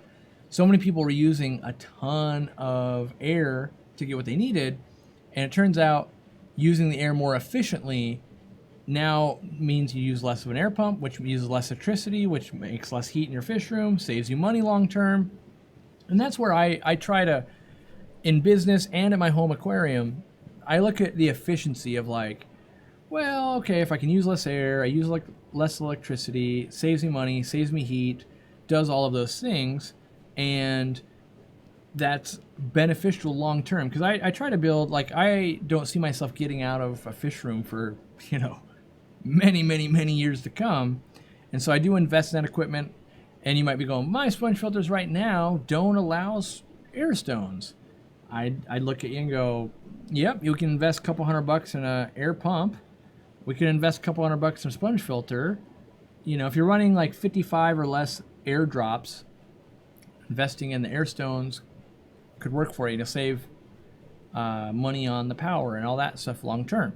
If you're running more than that, you probably need a second one anyway. In which case, wouldn't be bad to have it. Like at the store, we can run the whole store off of 1, but I run 2, and it's a little bit stronger air. But if 1 was to ever break, the system would work fine. In fact, one time we found that an employee had unplugged one of them, and we'd been running for like 3 or 4 months on only 1 pump. We didn't even notice until one day I was like, this air pump's not plugged in. Plugged it in, air got a little stronger, But it was good just to have that, you know, that redundancy shows that if something was to go wrong, we do have that redundant thing and it would work just fine for us, which I build redundancy in typically, especially at a store or where there's a lot of money invested for myself. All right. Mike says, I'm not a member yet. Persuade me. Can I ask a question? Can I breed celestial pearl danios with no heater, shrimp, and snails? So I basically refuse to persuade people to become a member. Like, you either believe in what we're doing and you want the extra things or you don't. So that's up to you. I'll answer your question either way because I honestly answer any question I actually read. So it's not about whether you paid or not. You could breed celestial pearl danios. You're not going to get a lot of fry out of it that way. The shrimp and the snails, the eggs on celestial pearl danios are so small, they're likely to eat them. Now, if you had a big clump of Java moss and they lay eggs in there every day, and after like 4 or 5 days, you grab that moss and you hatch it in another aquarium and you didn't bring over any shrimp or snails, you would hatch out more than none. If you didn't have snails and shrimp and you put that spawning mop or clump of Java moss in there for a while, move it over, you're going to hatch out quite a few. You could also do the thing where you divide the aquarium and just move the adults back and forth every week. You'll get a lot of fry that way. But in general, you know, the shrimp and the snails are scavengers and they're going to scavenge on those eggs and they're going to impact it. But, you know, if you're making 2 celestial pearl danios a week, you're probably still happy. And if you only have 1 aquarium to do it in, I'd be real happy. So, you know, I don't always need to make 100 of something at a time. I'm happy when I'm like, look at that, I made 1 tetra. Like, you know, out of the 800 gallon, we only made 6 goldfish. I get just as much, I would almost say I get more enjoyment out of the 6 we made than if we had made 1,000 of them. Then it would have been like, ugh, gotta get rid of these goldfish, too much work, dreading it. All right. Natalie says, can we talk for a minute about my favorite rainbow fish? Yes, I'm a member. All right. Super chat money because I love the coop. My favorite rainbow. What would I got to think back to what is my favorite rainbow fish that I would do a ton of. Right now, it probably comes down to probably about 3 of them. So I really love a tank that's set up of turquoise rainbows. Turquoise rainbows, males and females, look amazing, and they always look really good. Basmani rainbows look really good. The females not as much, but turquoise and basmani together look great. I love that. Like, I could easily do that in this tank and I wouldn't be sad. And I've done that with Mabu puffers before back in the day. That's how I know I like that look. But the one that I really do want to keep, that I think looks amazing, that isn't represented well in the hobby, is the one that that breeds and everything in saltwater. And I gotta Google it. My brain, it starts with an R, I'm pretty sure. I just cannot remember. Saltwater rainbow fish. I know Gary Lang still keeps them, and they're easy to hatch and breed. But I want to say they start with an R. What are they called? Well, and the reason why, they're like the brightest neon blue you've ever seen.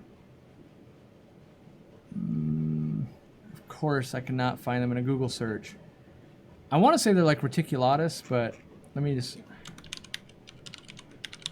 see if reticulatus brings it up. No, reticulatus, that was a different one I got from Gary Lang. That was blue eye, red. What is the name of these things? Someone in chat's got to have it by now. Chat always makes me look smarter. Someone will get it. Someone will get it. Make me look smart. Red. Oh, let me type that one in.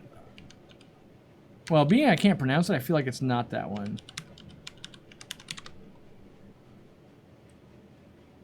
What is it? Saltwater. Saltwater. I bet you just gotta type in Pseudomogil. Here it is. Cyanodoralis, right? Yeah, Cyanodoralis. Dorsalis. Cyanodorsalis. Pseudomogil cyanodorsalis. Look up that. In fact, I'll put a link in because they're amazing fish. The blue on them, this picture won't do them justice, but trust me, they're one of the coolest ones you've ever seen in someone's aquarium. You'd be like, what is that? And why don't I have it? And they'd be like, oh, it's saltwater. And then you're going to go, wait, what? That's saltwater? That's a freshwater fish. Put the link in the chat there. And it's really cool. They're easy to breed. They just got to be in saltwater. And what's really nice about them, Matthew got it right, by the way. Because they're in saltwater, you can just put baby brine or eggs in there and they'll hatch out and feed the fry. It's a really cool system. You can just like sprinkle some eggs in, those eggs hatch out, the babies start eating them. Like it's a really cool, fun thing. It can be done in tubs. You don't have to have like full-on aquariums. And yeah, it's a great looking fish though. Like in the aquarium, they're a small rainbow. And it's definitely on my to-do list still. For sure, still on my to-do list. If you go back on our channel, actually, we have tours of Gary Lang's fish room, and you can see him in there, in one of them. I think it wasn't the very first one, it was like the second one we did. So, yeah.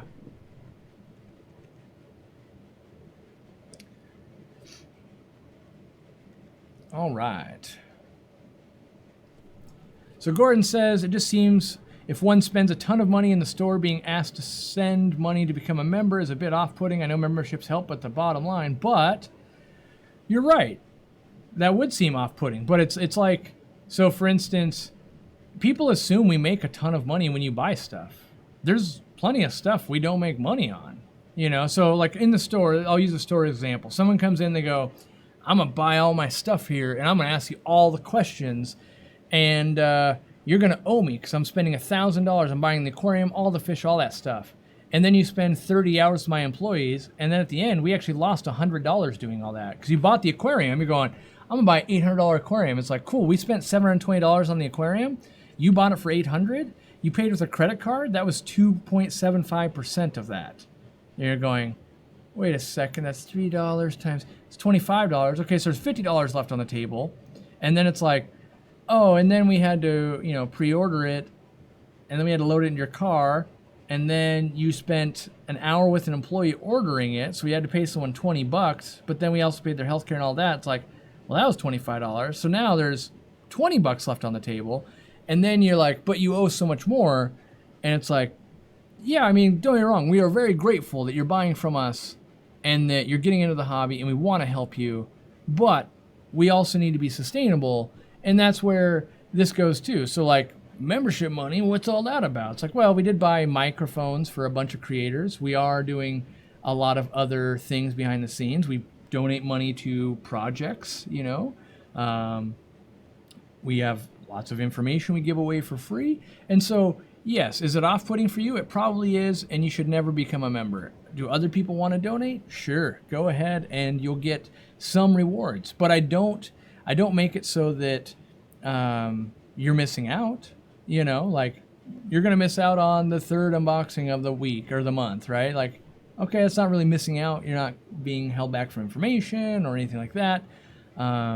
You know, like one of them is you missed out on how to make really good guacamole and cheeseburgers on a barbecue grill with Dean. Dean's specialty is he's a culinary instructor, right? He also is a master breeder when it comes to fish.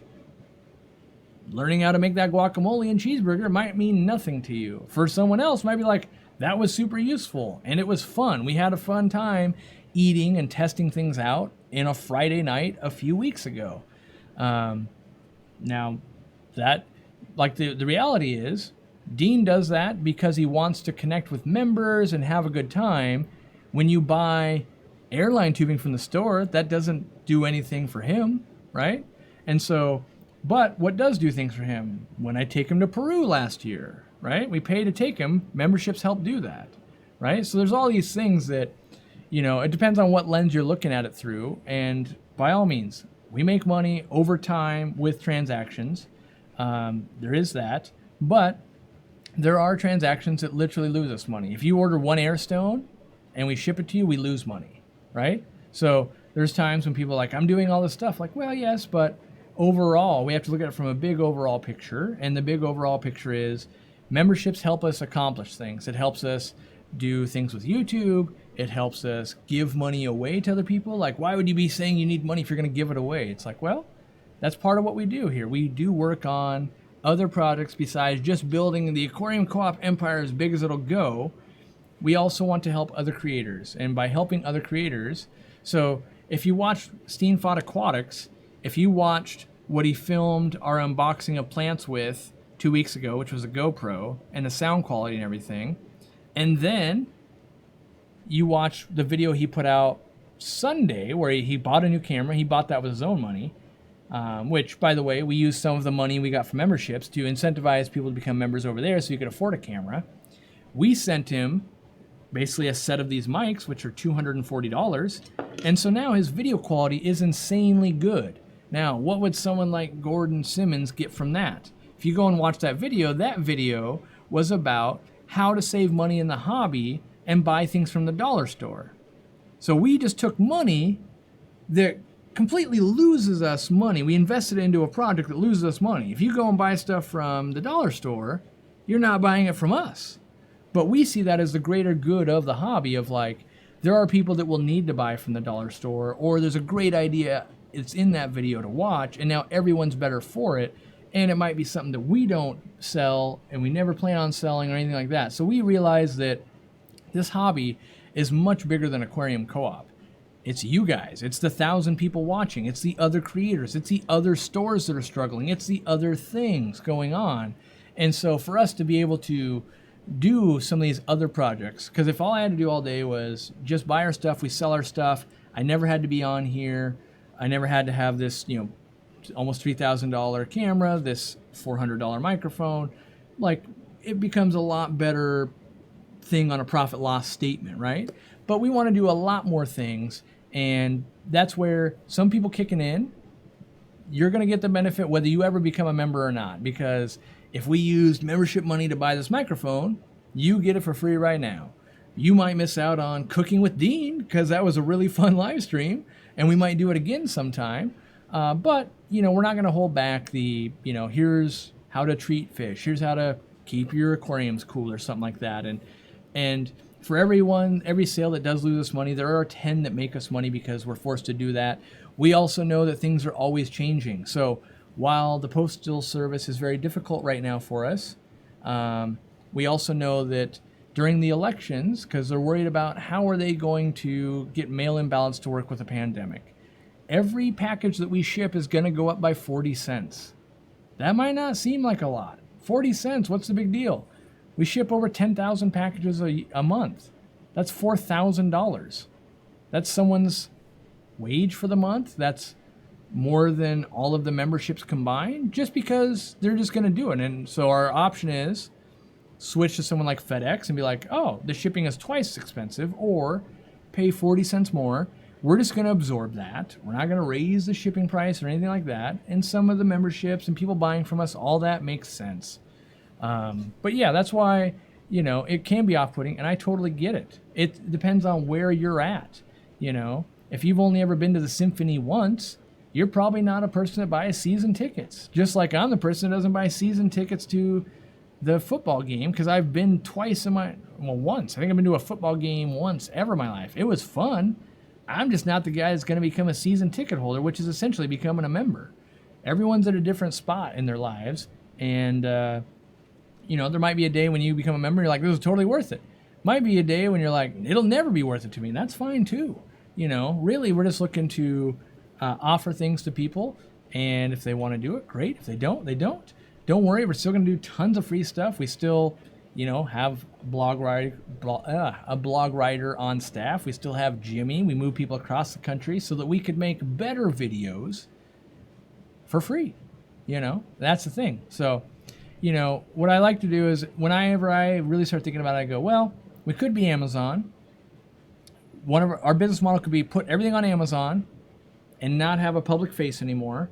And all you would ever get is you buy a product, Amazon ships it to you, you get it, that's a done deal, right? We don't have to have a warehouse, I don't have to have employees, anything like that, and I don't have to make any videos, So I think the return is you spend money, you get videos and information, you get fun things, you get events, we help events, and a member is just an extension of that, of like, oh, I'm gonna help a little bit more, and there's lots of members that we have. They are out of the country because they can't buy from us because we can't ship to them. So it's a way for them to give back, put money back in the pot so we can do the next thing. And we can work with the next creator, do the next event, do the next trip, the next thing. Some of the stuff we're starting to plan for next year is visiting Papua New Guinea, where we're going to go and see rainbow fish in the wild. That takes money. Someone's got to front the money, the thousands of dollars, to go deep into the wild to get underwater footage that's so rarely seen. Now, does someone put value in that? I put a little bit of value. I put more value if you were showing me Maboo puffers underwater. I want to see that real bad. I want to see rainbow fish too, but we all have different interests and different investment levels, I would say, in that type of content. And so, yeah, hopefully that's a longer explanation of how that system works and the reality of the situation, really. Like, every day it honestly only gets harder to be in business currently. I'm looking for a day when that gets a little easier. The fact that we spend about $200 a week just on masks to give away to customers who don't show up with a mask at the store, everything kind of cuts into those margins of like, we didn't start the year planning like, oh yeah, we're gonna have to buy thousands of dollars in masks to give away. We're buying hundreds of dollars in hand sanitizer. We had to buy signs. We just all the time there's extra expenses, and all of this just helps make it easier so that a guy like me can go, hey, Tuesday afternoon, I'm going to live stream, instead of like, nope, I couldn't afford to hire someone at the warehouse, so I have to go pack. And because that's really what it comes down to. Is Corey going to go do a manual labor thing? Or is Corey going to make a video? Is Corey going to work on something else? And, all of these extra things that we see, the blog articles, the videos, that's kind of the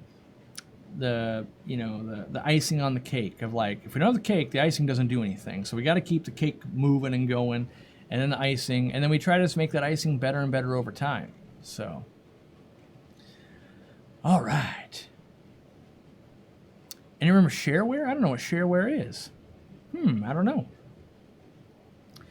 Scott Mullen says, think of it this way. The membership pays for the YouTube content and everything else Corey mentioned. There is no obligation for them to make content.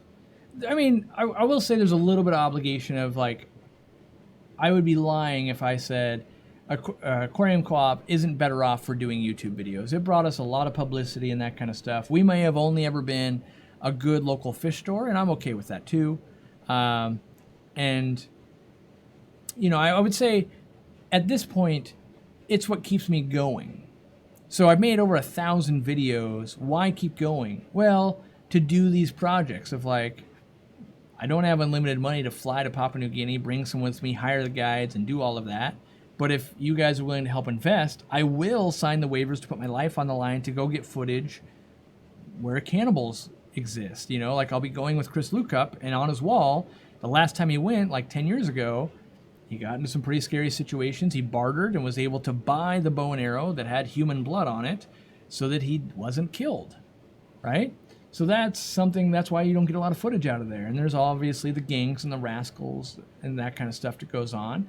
But that's the kind of stuff that leads me forward, because if it's just, I got to go to work tomorrow, like, okay, well, I'll just go to work tomorrow and not have the added stress of being like, do I have a booger in my nose? Is my camera working okay? But, I want to shift the narrative here and say, I do enjoy my job. I enjoy hanging out with you guys. I do it as much as I can. And unfortunately, just as, the pandemic and some of these things have hit us, that's made it so I have less free time to go, let's do this. We've had employees, out, so I've had to fill in. I was there packing on Saturday, and, I should have went in the other day and things like that. And we got Jimmy up to speed. We got Lizzie up to speed. Like, we're firing on all cylinders right now. And if we can get any reprieve, Aquarium Co-op is about to leap forward in terms of content and all that stuff. But right now, it's just like, oh, geez, just take another punch. But we're getting there. That's the good news. We're hiring enough people. We're getting there. And, I know someone earlier in the stream had asked, are we ever going to get more content? The answer is yes, that we are working towards that every day. That's why I got Jimmy back here, why we got Lizzie on board. We're working on it, right? And I realize that there's only so many hours in my day. And so if we want to provide more content, what's one of the best ways we can do that? Bring more people into the fold, bring on other creators, get their content to be better, empower them by getting them to be able to make a livable wage while making these videos for you, teaching them how to make a video that you guys want to watch, you know, in my style, right? So if you like my style, you're going to want them to be close to my style. If you already like their style, great, that's fine. But if we want to get more good content out there for you guys to enjoy, we got to put our money where our mouth is, help and teach and things like that. So while I'll be at VidCon, I don't get paid to do that. Like, that's going to be, I have a day of rehearsals, then I have a day that I got to do it. It's all free pro bono, but in general, it's going to help get creators to make more money, to get better cameras, to be able to afford to do the content. And yeah, we'll push forward. And, you know, there's always people come and go from the hobby or YouTube because you get bored. I've seen that video a million times. I don't need to see it again. I get it. I've shot that video a million times. I don't want to make it again. But, you know, like a perfect example is you guys always, well, not you guys, but a lot of people say, I love Dean's Fish Room. Dean and I don't really wake up in the morning and go, hey, you want to do a fish room tour of your stuff again? We've only done it 8 times before. We're like, I mean, there is some new stuff. We could show them that. I guess we better do it. If you're asking what we want to do that day, we just want to go play in a fish room, build a pond, do a thing, and just have fun and be fish nerds. But we take that extra step knowing this is better for the hobby, and we're going to work on that, and we remaining committed to that. So I know it's been a couple hours, and I know I haven't, someone texted me that they're going to be here in 12 more minutes, so I have to get prepped for my next meeting. Yeah, so it's going to be outside because it's still the pandemic, so we're staying 6 feet away, but I got a meeting with someone in 12 minutes. Got to at least hydrate and use the restroom real quick. And, oh yeah, shareware with software you get for free, but you choose to pay for support. Yeah, exactly. I definitely, I in general pay for support. Now, I am guilty of, I still don't think I've ever paid for WinZip, but there's quite a few other apps that I do pay for, like Loom is one of them, where it's free to use, but I pay for it it's $5 a month, and I'm like, this app is super good for helping people, and so I do pay for it. And I know, here's what I know. I'll leave it on this. I know 10, 15 years ago, being a member or paying for freeware was not in the cards for us. We were too poor. I worked at a fish store, didn't make that much money. I drove an hour each way. My car was always breaking down, and it wasn't in the cards for me. Going forward, I now am in a position where I can, and so I choose to do that. I try to, when I get value out of something, I try to put my value back into it. And if it's, am I going to go buy tacos tonight, or am I going to buy this freeware that I'm getting a lot of use out of? I go with the freeware. And you know, everyone's at a different spot in life, and don't get me wrong, I realize a lot of you probably been laid off from work, there's challenges going on, and I would never ask you to go, hey, now's the time you need to lend your support. It's purely when you can, if you can. We appreciate it. If you can't, don't worry. We're still, you know, I still make a conscious effort to answer any question that's not a member or super chat or anything like that. I don't want it to be a pay-to-play format. I want it to be, if you pay, help us do good things. If you don't, we're doing good things. You get the benefit either way. And with that, I'm going to leave you guys with, you guys are at the very end here. If you watched all the way to the end, you're part of the club, whether you know it or not. And so we released our forum. We've been working on this. We're now up to, let me click on the button here.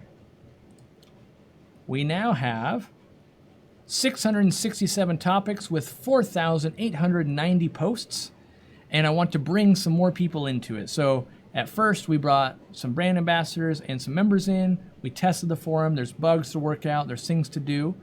Now I want to bring some more people in. So you at the very end, please don't go share this in every Facebook group or anything like that. Just bring you guys over. And to get to the forum, it is forum.aquariumcoop.com. There's guidelines. You got to agree to stuff. It's a friendly place. It's, you know, there's a whole set of rules there. But if you want to be a part of a forum and something positive, hang out there. I'm going to put it in the chat. And yeah, so thank you guys for that. By the way, part of the memberships actually went for paying for the developers to design and rework some of this stuff. So stuff like that happens. Yeah, we'll see you guys later. I hope to. There may or may not be a secret live stream on Friday. Maybe or maybe not. We'll see. If I got the time and I can get the internet connection, because I won't be at home, I'll make it happen. We'll see you guys then. Thanks for participating in the store or memberships or the chat or the forum or any way with Aquarium Co-op. It all goes towards the greater good. Thank you for joining the team. We'll all be a part of it. And until next time, we'll see you later. Whoa, I hit a button and my computer went crazy. Crazy, I tell you.